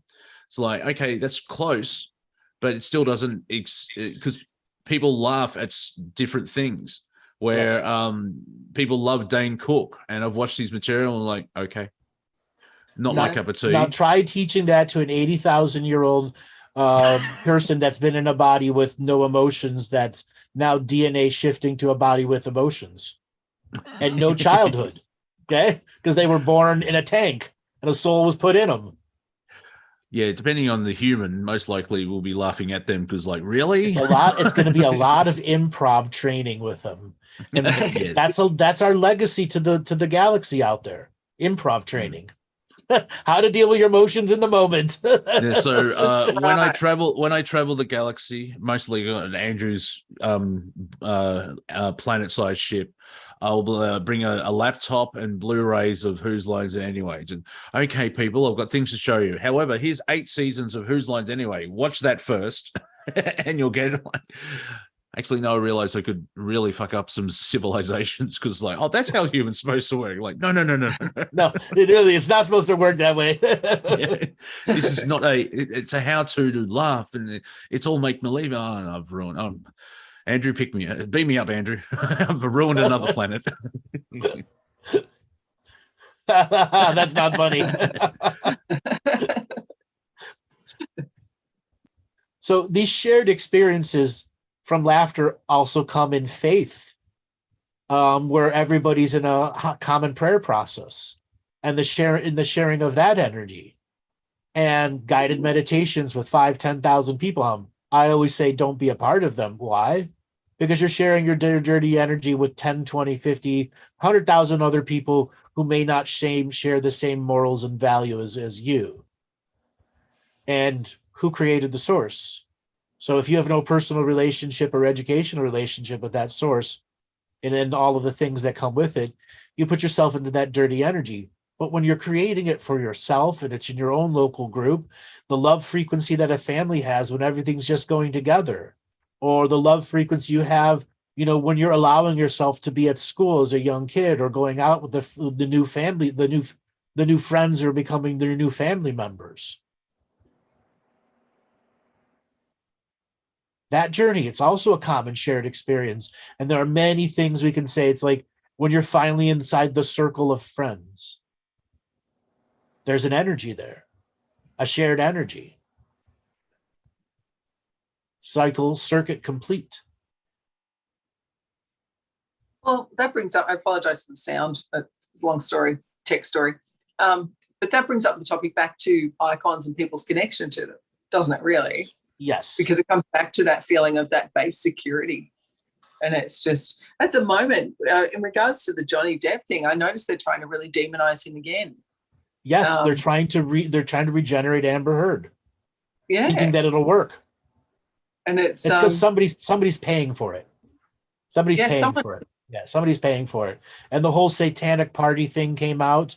So obviously it's connected to the Hollywood super elites. Yeah, it's pretty. And the cloning of children because they got Elon's eggs. And so we don't know how many other how much other sperm has been taken from billionaires and the cloning's begun. Ooh. Well, there's something I know nothing. The story already came out. And it's got the other lesbian woman she's been with, that this has been going on for quite some time. And that, they literally targeted Johnny with this group. I just want to acknowledge Catherine in the chat there. begun. Yeah, I The saw that sperm too. wars have. Yes, the sperm Yeah. wars have begun. Which is fascinating because like I'm doing work with Sean David Morton on Strange Universe, and the yesterday's show, it was pointing out how like the rise of the rise of AI, and there's a small group of people who are morons, the WEF and everything. We're all useless eaters, and so if we all go automated and machines making machines, 90% of the population are useless, and so we'll have to remove them. And I'm like, yeah, good luck with that. Like, it's not going to go well. There's too many movies where like it's fascinating where like as I pointed out, I'm in entertainment. I kind of need humans because I don't really. I'm not going to do stand-up comedy to fucking robots. That is funny. Unless they're Johnny Five from Short Circuit, but that's different. However, I've lost my point again. I just Hi. This is why I get paid the big bucks today. Yeah. Welcome to the age of forgetfulness. Is that it? With that being said, let's go ahead and open up the line for calls, and I will give it to both of you to inspire people to raise their hand and tell us about their Lionsgate and whatever comedy things they want to talk about. I know. I'm looking out, Robert, if you can keep an eye out for Catherine, because I actually did ask her if she'd pop in and share her experience or what she's experienced in Lionsgate and what's going on with her too. But she and I started talking fabulous stuff about horses, which I know has probably already got you going, what, horses? But no, you want to hear this. It's great. Okay. Well, Catherine is live and ready. Oh, is she? Did she put her hand up? Yes, I did. there she is. I was just Catherine, gonna- welcome to the show. Thank you. Can you hear me okay? Yeah, where are you calling from? I'm calling from California. Welcome to the show. What did you want to share with us? Well, I was enjoying the fact that because we had so much great information on the show and Melissa had offered the taste of what she does to those of us who are fans today, I had a chance to experience her work. And then when the Lionsgate started to hit, of course, I set up an appointment with her right away because that was you. And it was just a spectacular session. And one of the things that I mentioned is that I've really found that in so many ways, we really kind of have to learn how to be our own horse whisperer. And I had the experience of trying to convey that to the clients that I work with, and I do emotional alchemy. And it was amazing that during one of my sessions, I felt the energy of Seabiscuit show up. And it was so beautifully heart-centered. It was this incredible warm feeling. And so then I did a little more research because I'd seen the movie, but it'd been years and years and years before. And so when I went back I found that documentary of the story, and then it hit me so hard to see that the story had gone forgotten. And the woman who wrote the book that was made into the movie was actually dealing with massive debilitating chronic fatigue syndrome and vertigo and some really hard stuff. But the energy came through her right around 2000. The movie was made by 2003. The book shot up to being a bestseller within a month of it being published, after it took her 4 years of just sort of feeling the energy of the whole story of all the different people who are involved. The man who bought Seabiscuit, who brought him out of obscurity, and then the horse whisperer he hired, and the jockey who was run down, and everybody was broken who was involved. And they all came together to feel really, profoundly transformed by the whole experience that lifted, became an icon and a legend, in the entire country in the late 30s, and really lifted up the whole nation at a time when we were spiritually bankrupt. And as it returned, to be in a film, made into a film around 2003, prior to all the effort that was going into, 2006 of, everything, it just felt like the timing of the energy kind of coming back around. Here we are again, spiritually bankrupt in some ways, but not. And so as I was talking about this idea of like, we are having to figure out the fact that we're both the horse and we need to be the whisperer, for whether it's our ego we're whispering or our life. And in that process, I said, I would really love to know what Andrew would have to say about where Seabiscuit is from. He loves horses.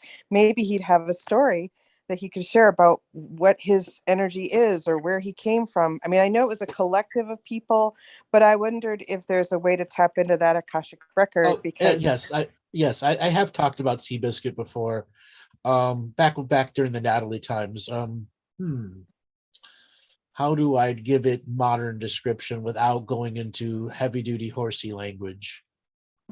Also, like, I was interrogated by Natalie by a variety of very famous horses, and another horse that learned to actually spell and create language in Russia. Like it could put whole sentences together. oh And wow. answer things. Yeah. and, So and being there Australian, have been I'm horses who wondering- have done this throughout this amazing stuff throughout history. So Seabiscuit is Bucephalus, which is Alexander the Great's horse. Wow. It's the same soul. Ooh.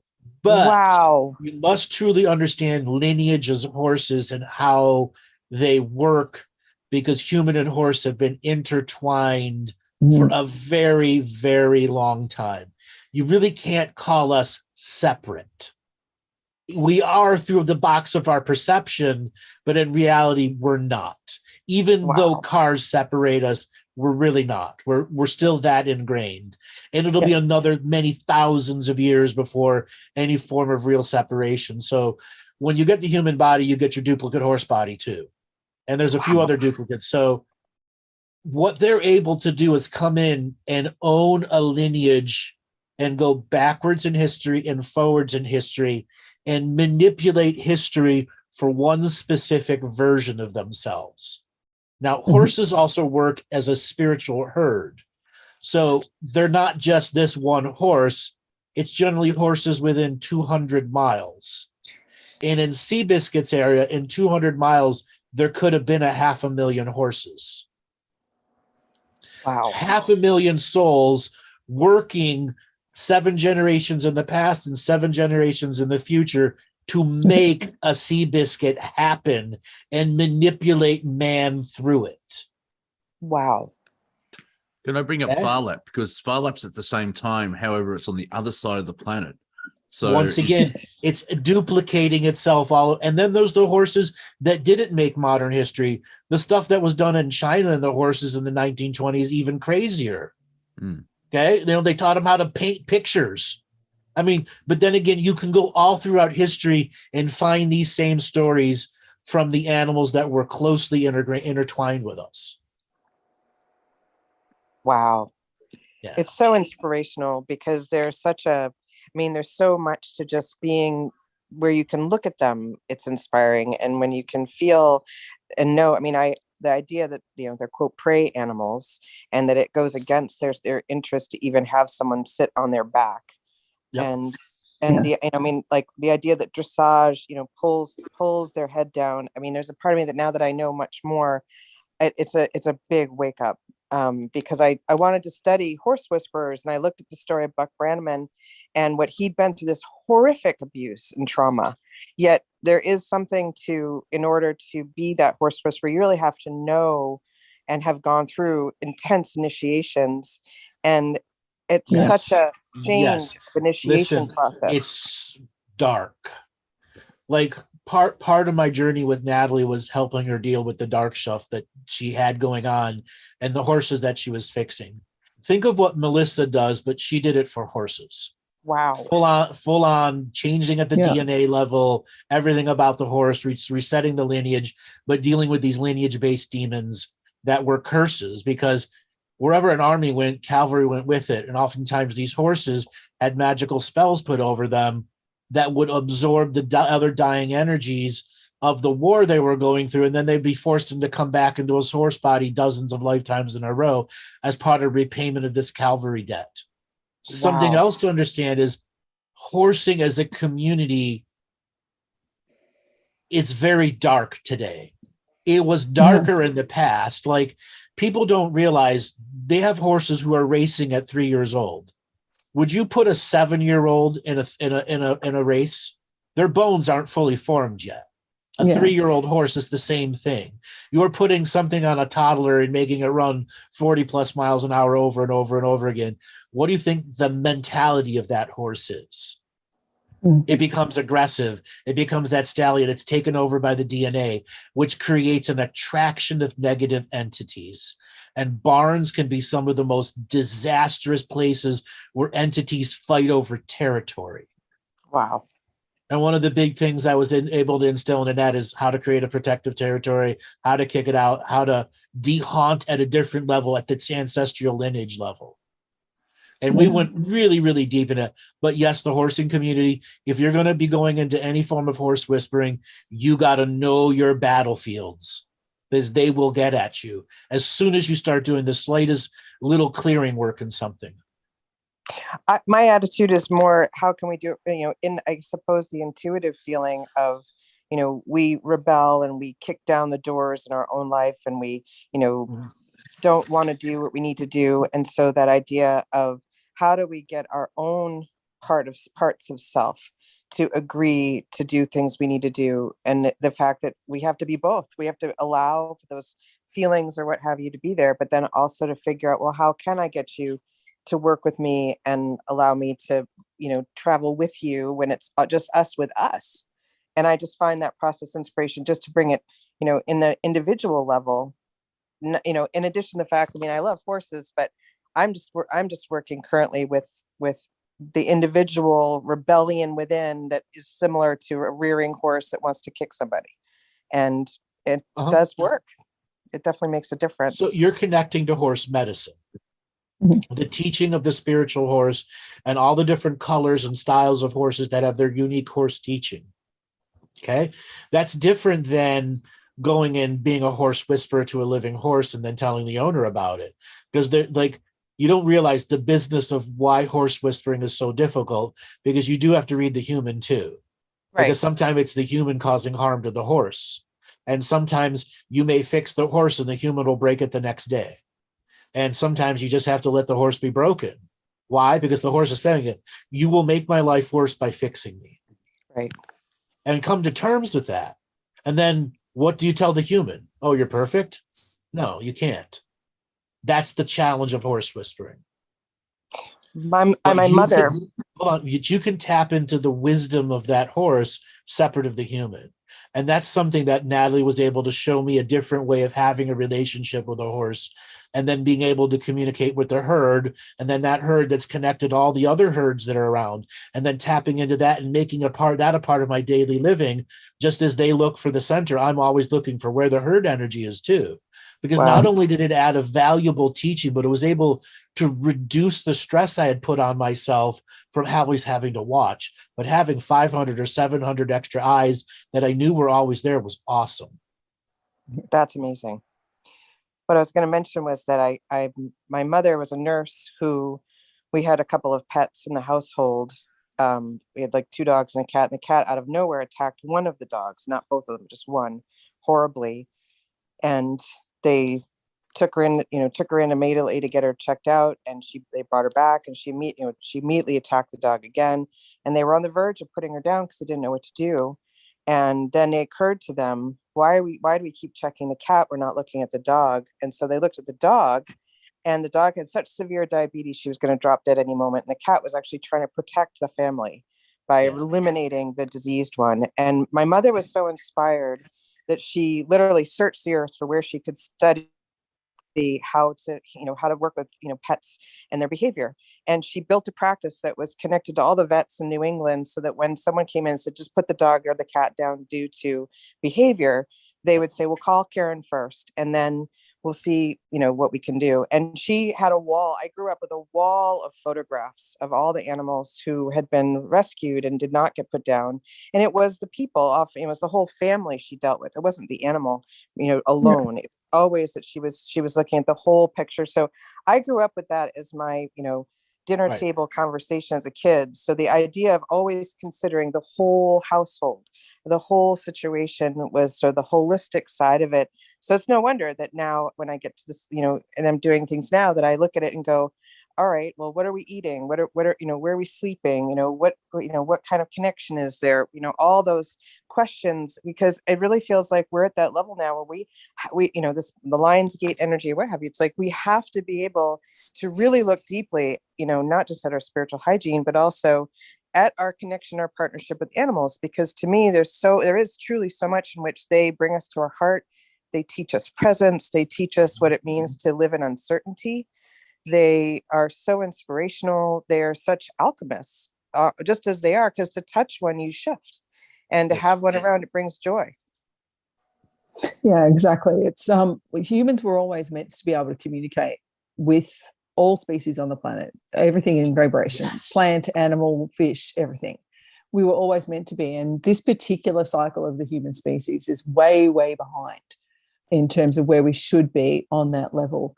Animals haven't lost that. Most of them haven't, even domesticated animals. And you've got to look at too, domesticated animals come in and karmically choose their pack. So if a dog's come into your household or a cat's come into your household, in whatever means that they've become part of that household, they're part of that pack purposely. And so it's I actually, one of the advanced level training courses that I do is for people that specialize in working with animals and communicate with animals. And every now and then you get someone that comes in that's one of these animal whisperers that you're referring to, and that comes through that we train as well. But you'll see them too. Like, it's very easy to spot someone that's their gift when they come through. And every generation has their icons of that. And unfortunately, they're never public. They're always private in that little soul cluster circle, just like her mom all those animals manifested her. Yeah, that's right. Right. They manifested her and she said, all right, I'll do this for a lifetime. And she did it. We need more people to recognize the offerings from all of these communities who have dreamed a potential dream with us, if we should say yes, with spiritual integrity and hygiene as a fundamental part of our journey with them.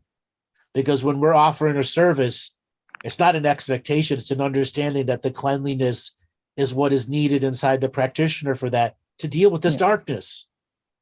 Mm-hmm. What I find interesting is that from Star Trek 4 is the best easy example, where a probe turns up and they're trying to communicate to a group of beings on the planet, and Dr. McCoy is like, are they trying to, why won't they talk properly to humans? And Dr. Spock said, maybe the message is not for humanity. Humans always just think it's just for them. There are many species on the planet, and you've got the dolphin collective, the whales, the horses, and everything else like that. This is going to sound like I'm, let's go vegetarian.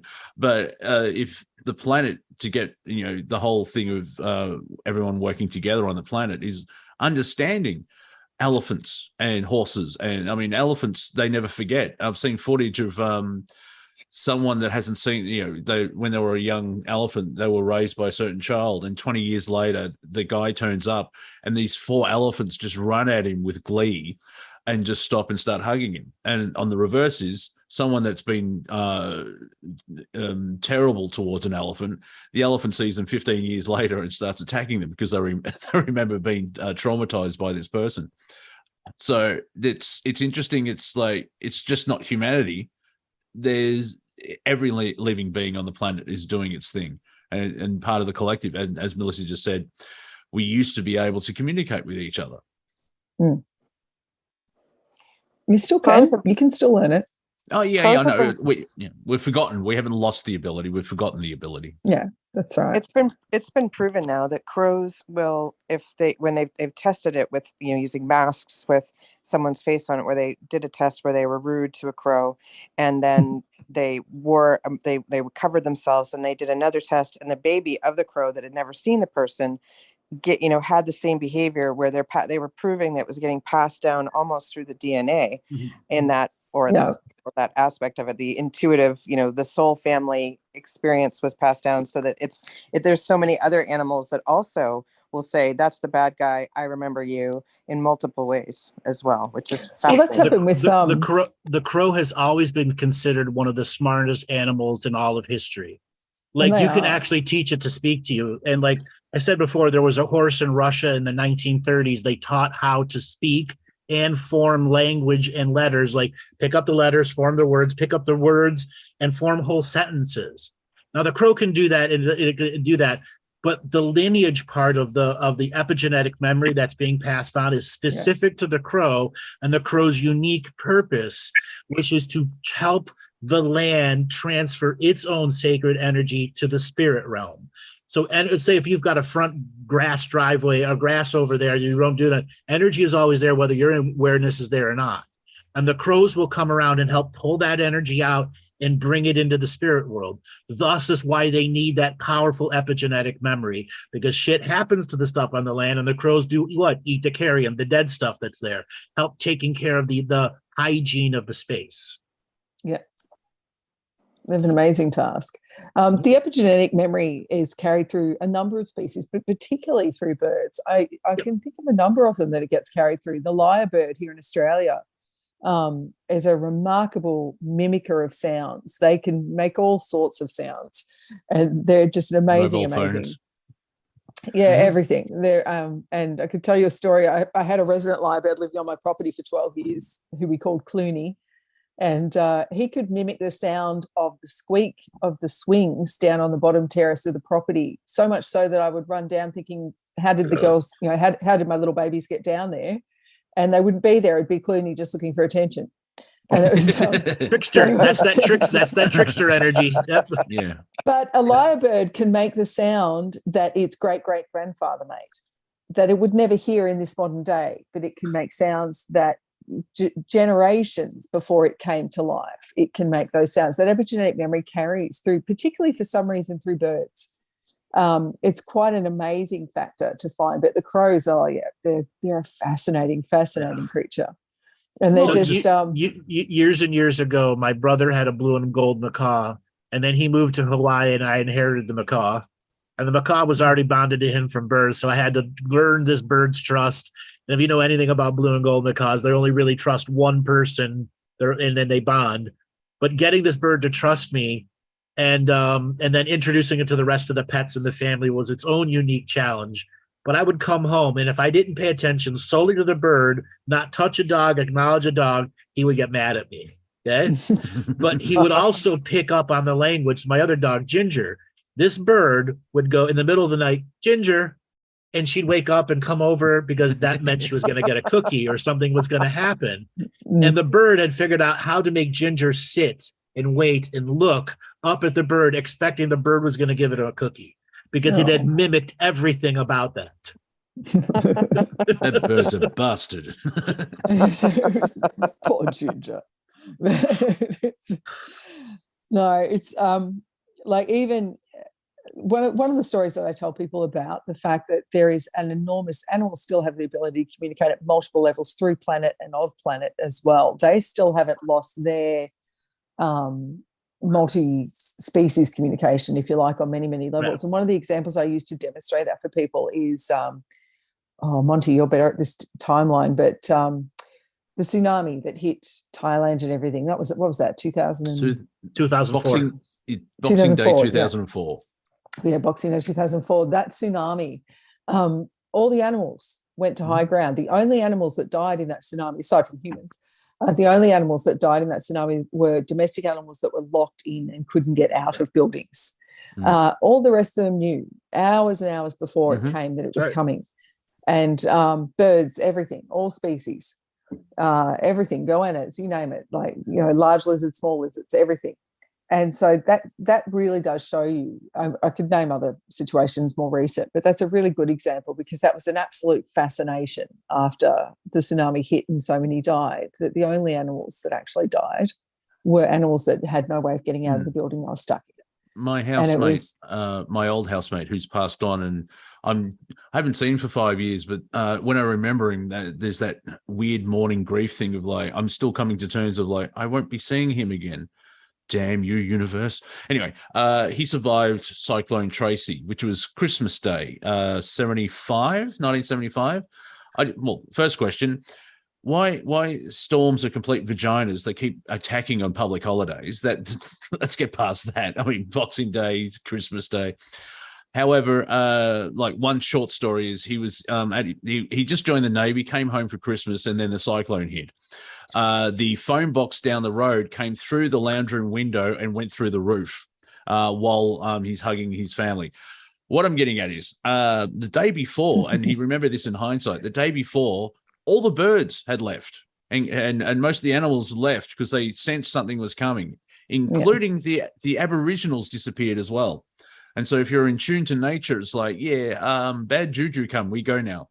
And it was fascinating. And that cyclone, because of the way Darwin is built, because it's extremely hot, it's like, you know, how the Japanese used to build everything out of balsa wood and rice paper because of the earthquakes. It's just easier to rebuild. Darwin was completely wiped off the map from that. Okay, we got to move on to the next. Yeah. We got to move on to the next caller. Thanks a lot for calling in. You're welcome. Thank you. All right, Robart, spin up the wheel of callers and see who is next. Alrighty. Sean Darcy, signal to mute. Sean Darcy, are you there? Hello. Hi, where are you calling from? Oh, I knew I would be picked too. I'm like, all right, better unmute my mic. And I'm calling from Queensland to Townsville. How you doing? We just talked the other day. How you doing today? I'm doing fine. It was interesting of what you said about those eyes. But I understand the eyes. Yeah. When those eyes are working for you and you can connect into them with perfect trust as they trust you, because I'm sharing my vision with them. And when I'm sharing my vision with them, our vision is greatly increased. All right. I have a question. Sure, shoot. Can we have an update on the gang wars of the poltergeists? Oh.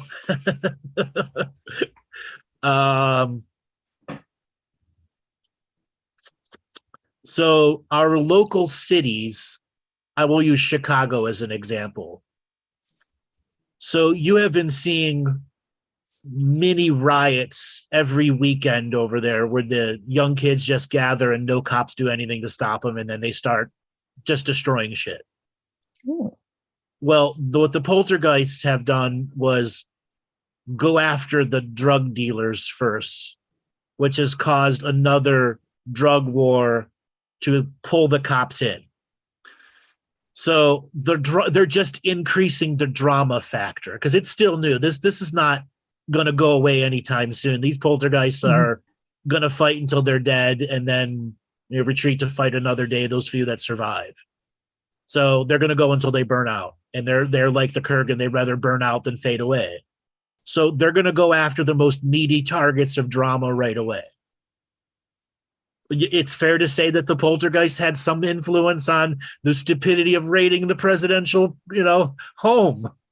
Okay? Well, their goal is it's basic chaos, isn't it? It doesn't, and I mean, to mess with the global narrative, as an example, it could still be a positive aspect, but it's still coming from chaos. It's just pure across the board chaos. It doesn't mean all evil and will rain chaos and destroy everything. That still means, like that sentence, it could be for Team Dark, where they're creating comment. Yeah. So let's break down chaos into Dungeons and Dragons term. Chaotic good, meaning you're a bit crazy, but generally you're good.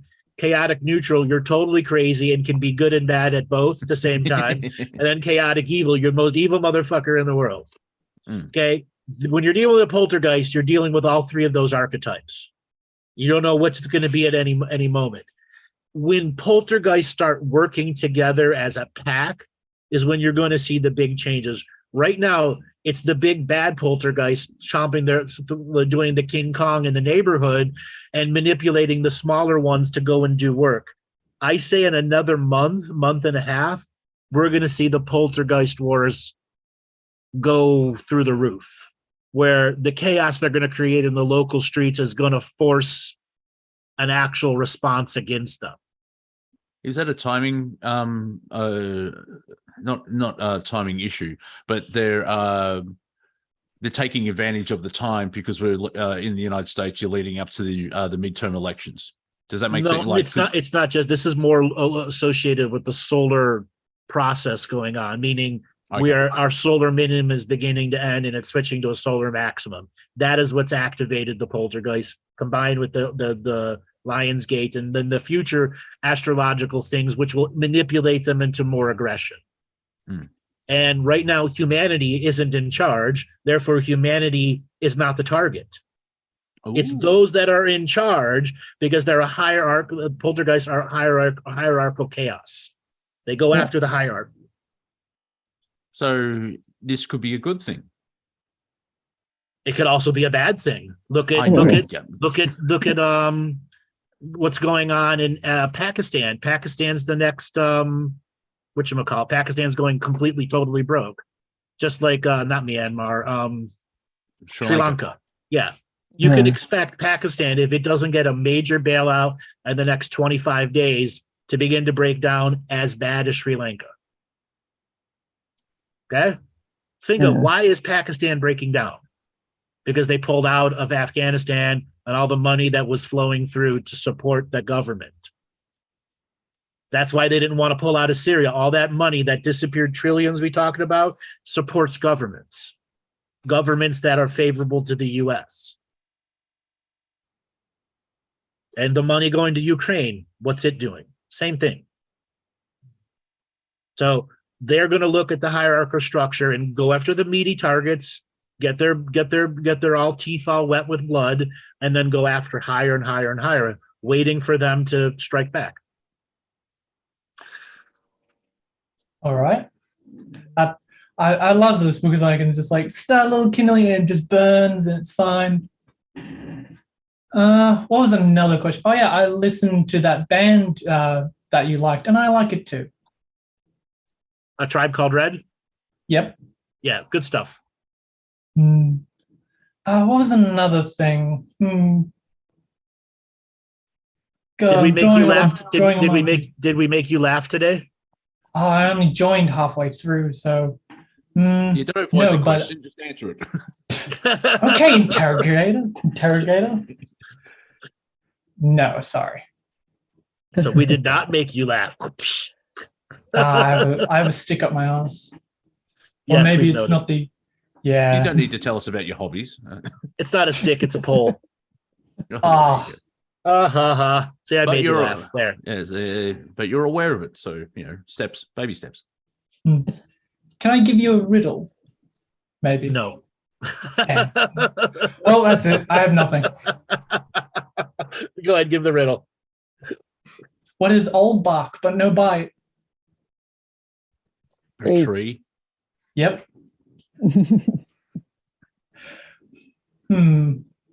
What is old jelly but no fish? Jelly. All jelly but no fish. Mm-hmm. Joe Biden's spine. Yeah, jelly.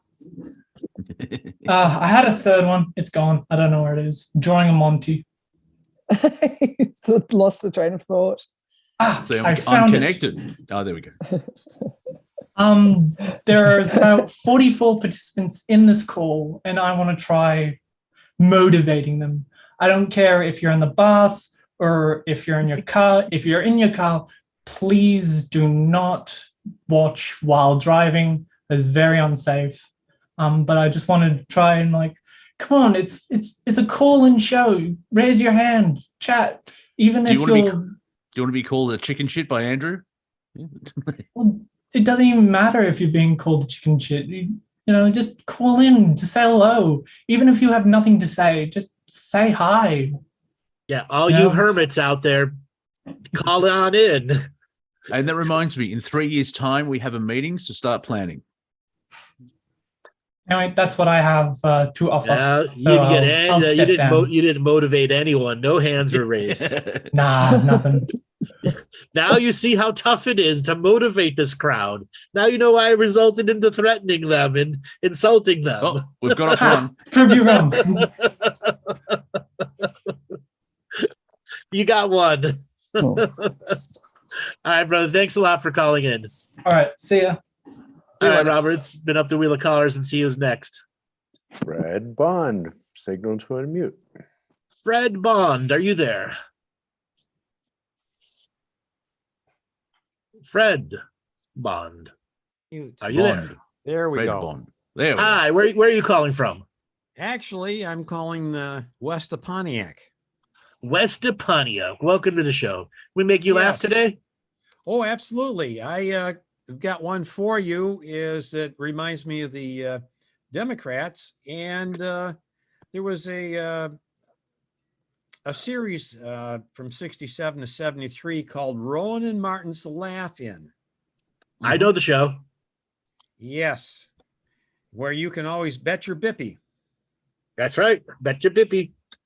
And they always had at the end of the show, they had a Fickle Finger of award with a bow on it. And one Fickle of those, Finger Award. I don't remember that.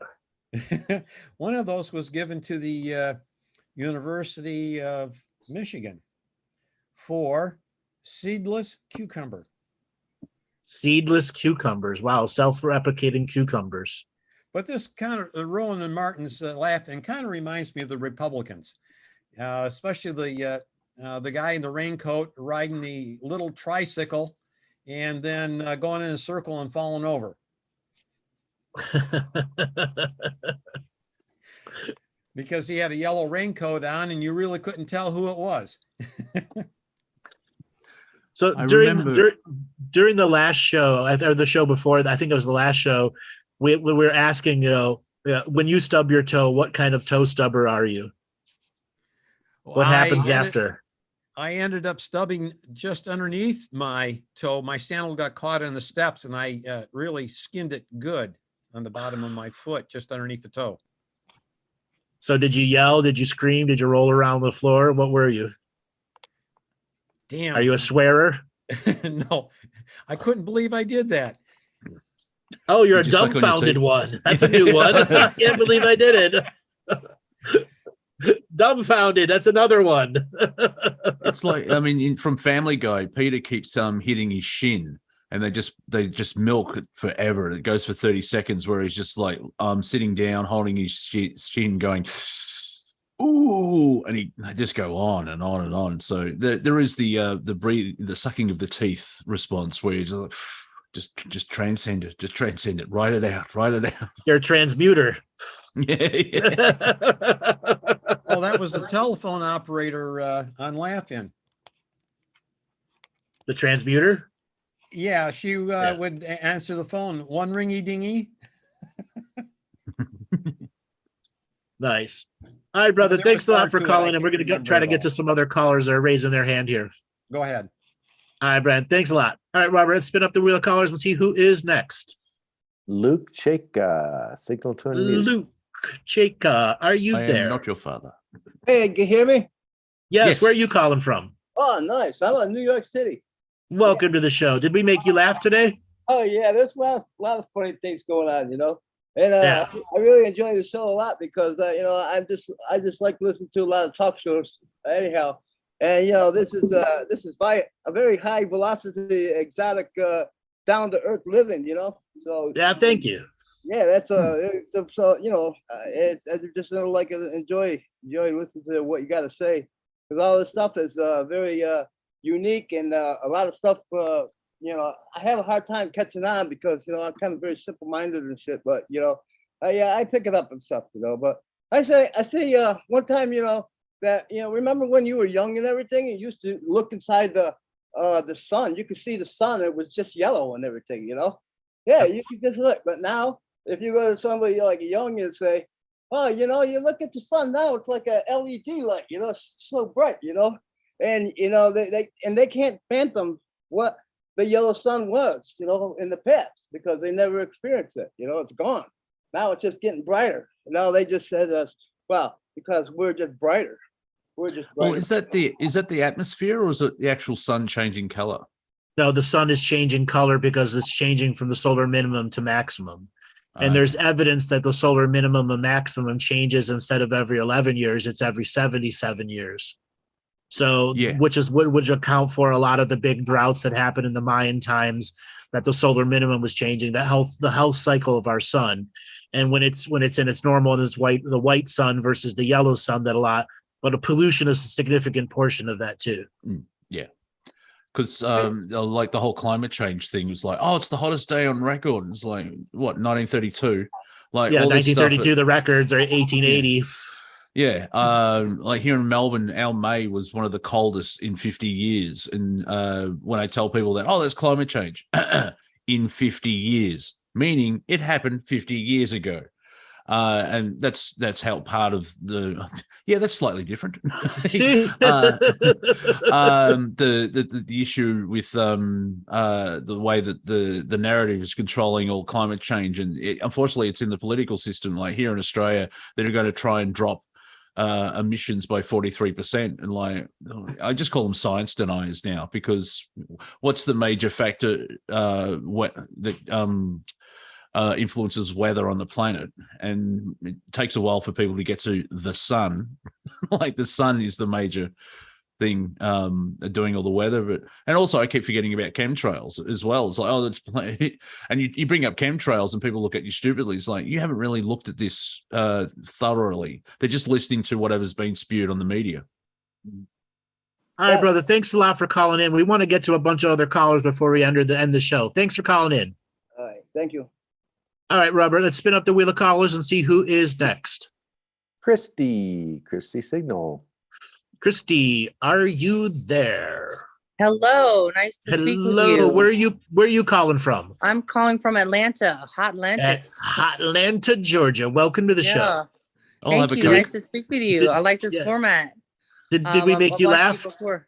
I just got on. I got home and just saw that you were on, so I haven't had a chance to laugh. I heard you were looking for people to raise their hand, and I quickly jumped on the Zoom call.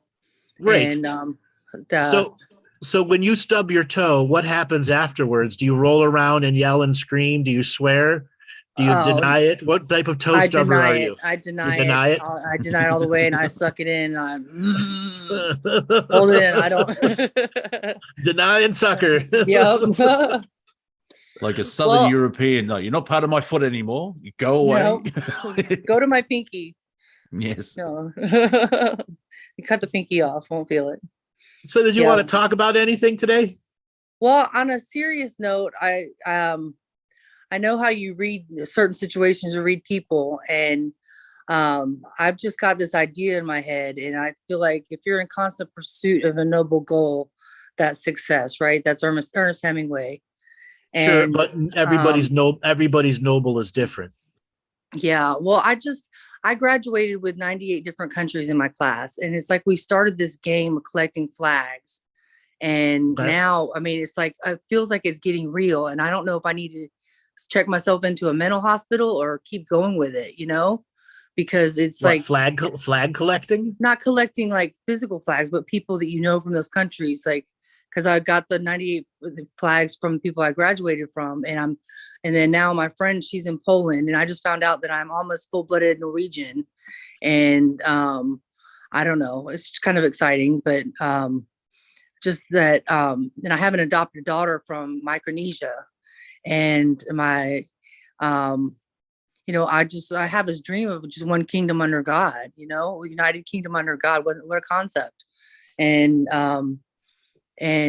then I'm on this call every morning, and I'm working kind of like with the Israeli army, doing with a pastor that goes on SWATs with them to calm the crowd down.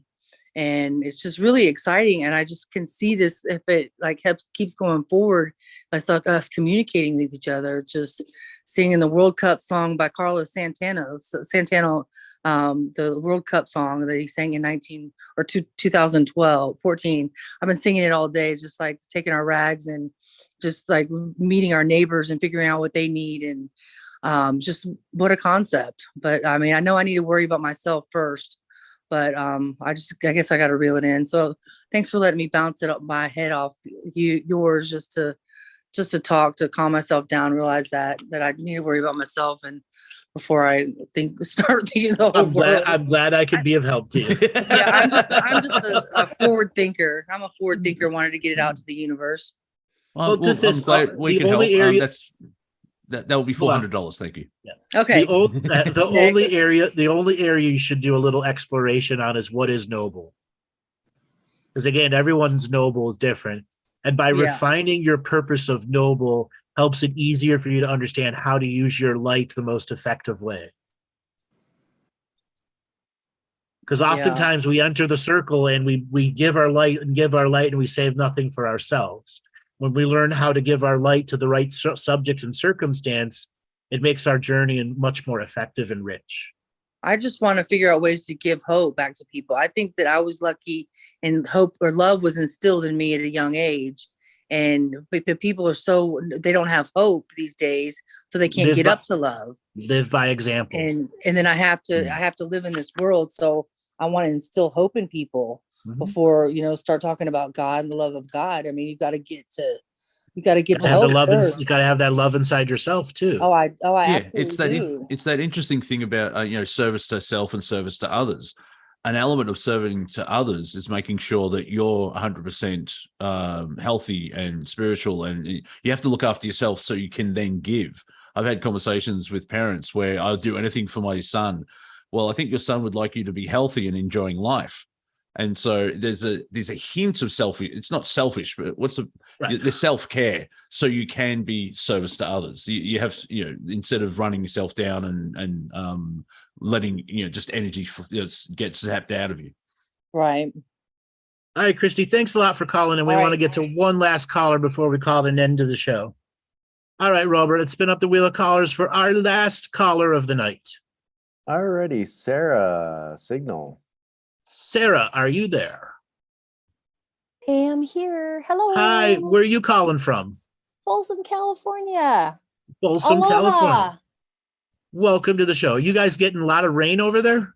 No, sweetheart. We are having like days that are almost 113 according to the car. That's brain fart. I don't know. Mojave Desert area. I guess it's flooding. Oh, is it really? Yeah, really bad. Really, really bad. Yeah. Holy moly. What? Okay. Bakersfield, that area, yeah. Yeah. Down south a little bit that way, a little bit more. Yeah, I'm up near like Placerville, just outside of Sacramento County. Yeah, I'm in Sacramento County, but yeah. So did we make you laugh today? Yeah, you guys always make me laugh, even when it's not a comedy show. There's so much shit that comes through here, it can't help but laugh. It's awesome. Well, hopefully you're laughing at the jokes and not our serious stuff, because that's a bit disgusting. By the way, you should save your family. Oh, that's hilarious. The reverse of that, though, is sometimes I actually say a serious statement on social media and everyone thinks I'm joking. I'm like, oh, no, I actually mean this. Does it take the wind out of your sails, or does it, inspire you to? No. My human ego steps in as like peasants, and then I move on. Good for you. But I'm aware of it. See, that's the lazy Tommy law. Like, you have issues, but I'm aware of them. I'm halfway there. You're halfway there. Self-awareness. I'm such a perfect human. I love I acknowledge my flaws. Like, because Monty. So is there anything you want? I feel like I'm in a Godfather film. Monty, what are you doing? You come here, you ask a favor. Why didn't you come when you break bread? When you come and invite me to your house for dinner? You could ask. So is there anything you wanted to bring? Is there anything you wanted to bring up today? Honestly, I'm just trying to fulfill a commitment to myself. I was earlier this morning, I heard you're going to need to talk to you today. I was supposed to call and talk to you. So I finally said, okay, fine, I'll raise my hand. Don't feel like talking, but I'm raising my hand. So here I am. Here you are, the last caller of the night, too. Last caller of the night. So last time I called in, I wanted to ask you, what'd you have for breakfast? So what'd you have for breakfast? I change my breakfast just about every day. Well, not really, but I'm a picky breakfast person. I grew up in a family that everyone is like a god level at their own egg cooker. We all grew up in the restaurant business, at a very powerful restaurant breakfast business. So everyone's master at breakfast. So I did a traditional Greek style tomato and eggs this morning, where you take like a Roma tomato that's soft, and then you dice it up and put it in a pan with a little bit of olive oil and let it cook down at a medium-low heat until it's pretty much liquefied. And then you scramble eggs and put it in with it and add a little bit of feta cheese to it. Oh, yum. That's what I had. Okay, Monty, what about you? What did you have for breakfast? A cup of tea and cigarettes. You're in my boat. Okay, Melissa, what about you? I haven't had it yet. I've had a double espresso, and other than that, it's been tea and water. I've been up since 5 o'clock, and I've been online, and then I've been online in another meeting, and then I've come on here. And so by about 2 o'clock, I'll be starving, and God only knows what I'm going to inhale then. So. That's all right. That's all right. But I will say, my double espresso, I'm quite the barista, and the creamer on that thing was spectacular. Atta girl. Applause. Good for you. Good for you. So you what make did your you own? What did you have for breakfast? Let me see. For breakfast, I started with coffee and cigarettes. Mm-hmm. And then I believe I had pizza that my youngest one made. Mm-hmm. Well, I had coffee and cigarettes too, but my breakfast usually comes right before I start work. I am so jealous that you can make eggs. I keep trying. I've been a line cook for a few years, and I had to leave that because, well, my husband had medical issues, and that is what it is. But I keep trying to get eggs. They are like individual experience every time. I can never do eggs the same each time. It's like each egg has its own experience. Let me tell you the secret. Okay. A very hot pan. And That you have to make sure you're not going to stitch on the oil, the coconut oil, whatever you're going to use. If you use too little, it will stick. The other thing, the second thing is, if your eggs are cold, like right out of the refrigerator, they will lower the temperature of the oil and it'll stick or look funny. The third is, add a little pinch of salt to your eggs. It will change the way it curdles. The same thing, like a teaspoon of milk if you like them fluffy. The third thing is, once you start with a hot pan, you've got to know how to turn the pan so that it starts curdling up. And then the key is making sure it doesn't stick with the right amount of oil and the room temperature, generally room temperature eggs. And then the third thing is, do what the French do, is you actually put the eggs in a blender. Okay? And that will make the most fluffy eggs you have ever seen. Like spongy, super fluffy eggs. And then figure out what it is you like. Now, give this little story. So everyone's an egg master in this family. Well, I was watching Korean street food videos, which if you've never watched, it's its own crazy genre, blow your mind what's on the Korean street food. Yeah. There's this thing called tornado eggs. So there's this tornado egg grand ninja master who takes a pan, pours the eggs into the hot oil, and spins the pan and the egg until it bunches up and so it's really tall. And then he puts it over a bed of rice. Now I'm like, oh shit, I can do that. No, I can't. Giving this challenge to everyone in my family, and not one of them can do it yet. Okay. Some of those so look up Korean tornado eggs, and you'll know the level of egg mastery we're working with. Korean tornado eggs. I'm right. Yes. All right. Blow your mind at what those guys can do. So once again, hot pan, a little bit of salt, add the milk to it. Make sure your eggs are at room temperature. And then if you really want super fluffy, blend them. Okay. Make sure the oil is hot, hot, hot. Okay. Now, Catherine just called you the egg whisperer. Yes, I'm the egg whisperer. The egg whisperer.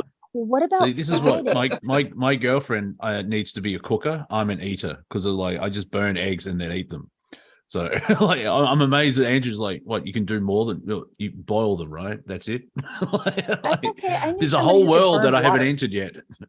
What was that, Sarah? I said I was in band with a guy that could burn water. I mean, it was bad. It was bad for him. You just stay out of the kitchen, we'll feed you. Just no. What about fried eggs, since I've got you? Okay. Oh, now we're can you flip or not? Every once in a while I can luck out, but I so have yet the key is going to be warm eggs. Okay, cool. Take those eggs. Take your eggs out of the refrigerator. Take your eggs out of the refrigerator. Got you. And how you crack the egg is going to be vital. How it spreads out so that all the oil is not pushed away by the cold egg. Okay. Because that's what causes it to stick. So once it hits the pan, you let it sit there for 15, 18 seconds at that highest heat, slightly lower the temperature or lift it up. That's what I do. And then you got to start spinning it around. As long as the egg looks free, the rest is all in your flip action. So what you can do is take like a wide potato slice and stick it in the pan with a little bit of water and practice flipping the potato slice or bread slice. All right. So, and make it a little wet so it sticks a little, and then you'll learn your pan's angle. So like there are a lot of like single cook pans. The rim has a little lip on it, and if you use it right, it's what makes the perfect flip. But it's all wrist action, and just practice with a piece of wet bread. It is. It's or a potato practice. slice that sticks. Yeah. Yeah. Okay, those are great. Awesome. When I fry my eggs, and mainly just if I'm making hamburgers. However, I break the yolks because I don't wait till the yolk is actually cooked through.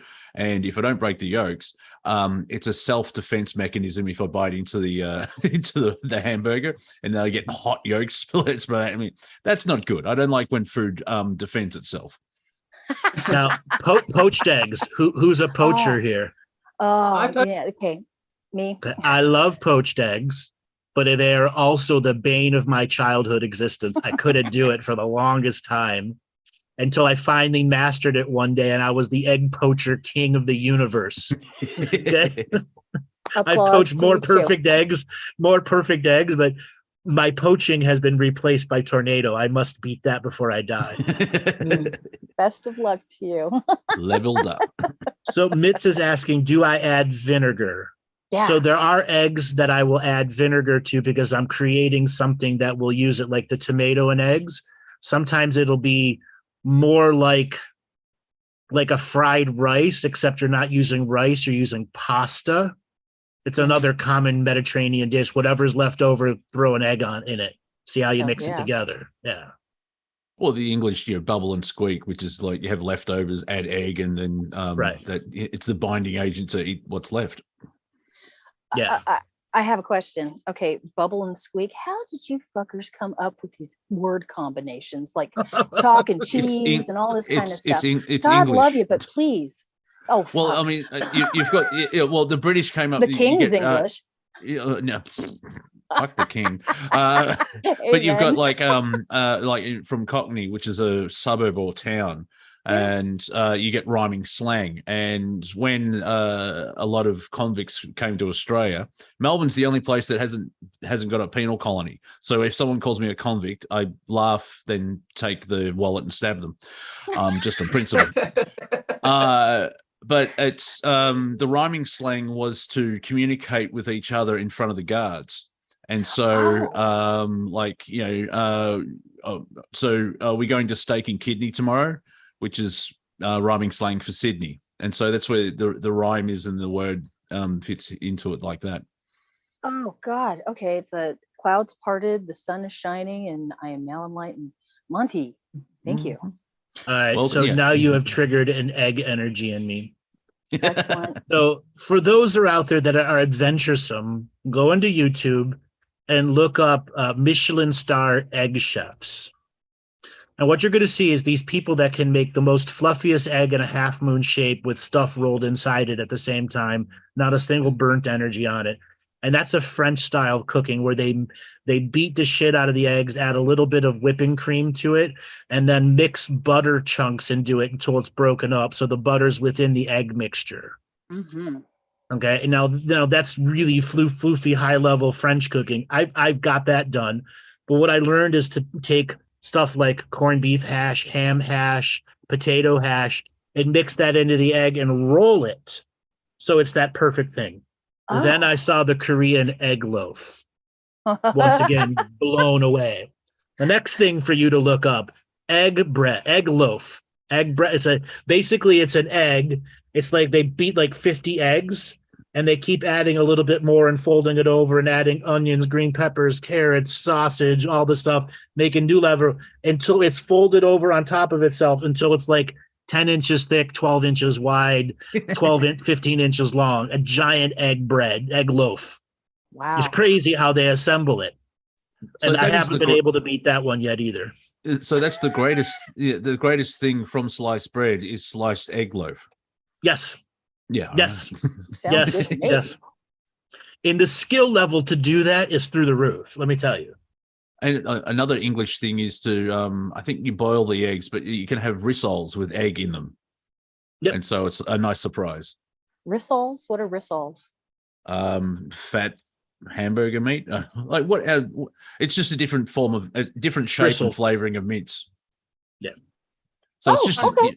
so you got like a hamburger patty, but it's English and it's a bit thicker, and so there's just a different way with spices and so on and so forth.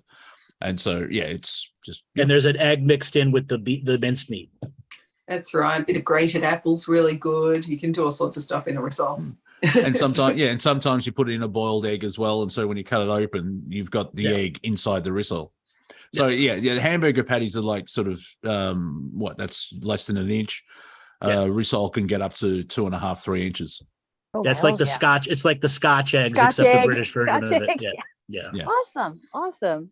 Well, no, I'm going to be pedantic and say the Scotch egg is the version of the risole because the English are first.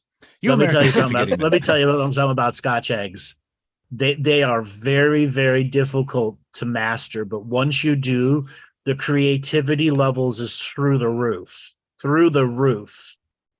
And I remember to the point where I'm using my leftover, minced duck in my Scotch eggs. Okay.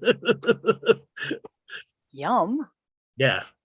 Yeah, so everyone watching, I hope you enjoy your meal after this show because I know you're all hungry now.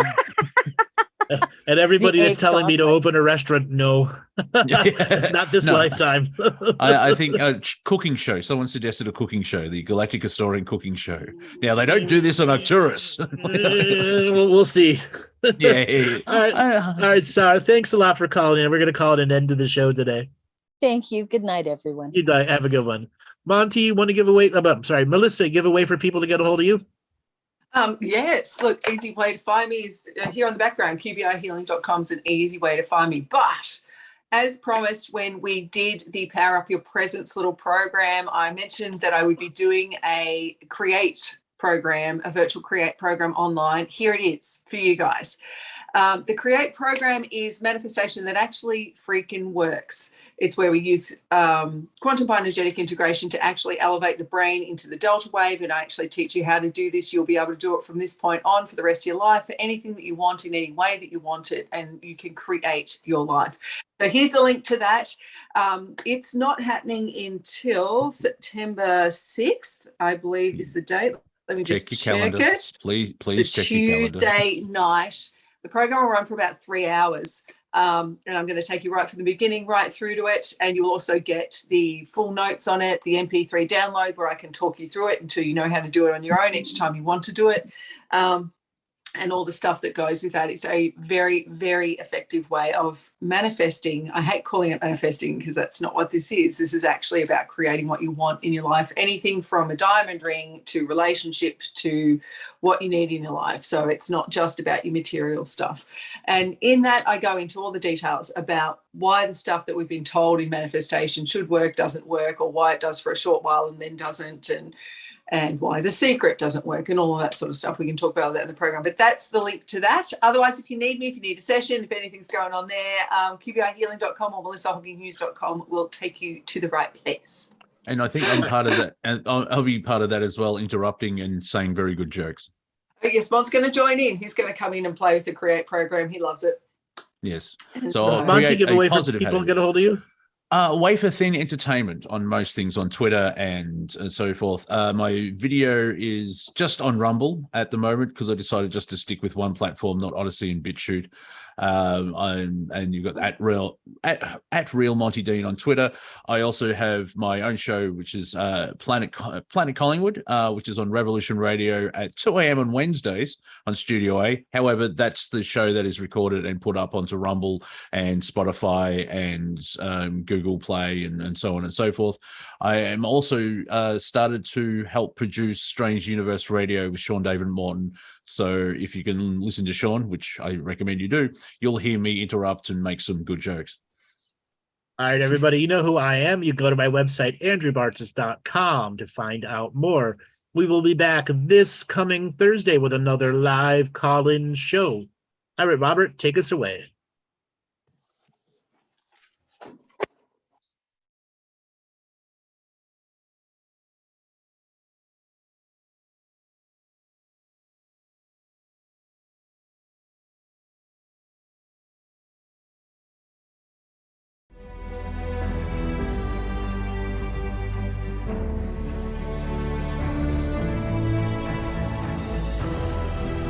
each different bubble of reality is true. A galactic historian is a person that looks at all the lines of dramatic karma. Nudge, nudge, it's the holy grail. Improvise. Mysterious. It's counter psychic intelligence. Why is DNA farming of this star cluster so important? Because we do manifest our reality. We do create our reality.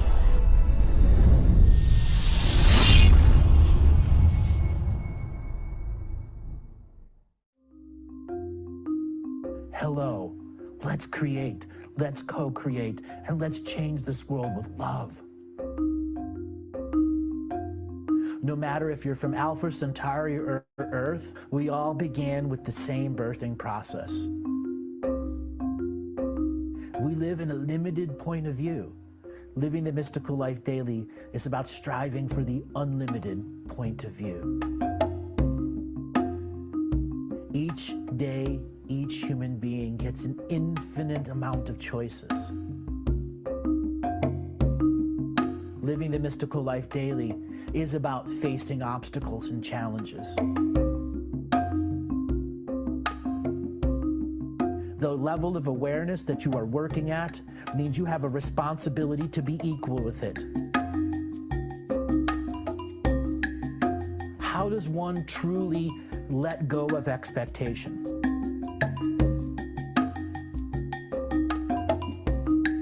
You can make the moment that you wake up to the moment you go to sleep sacred. The keys to success: choice, choice, choice, and choice.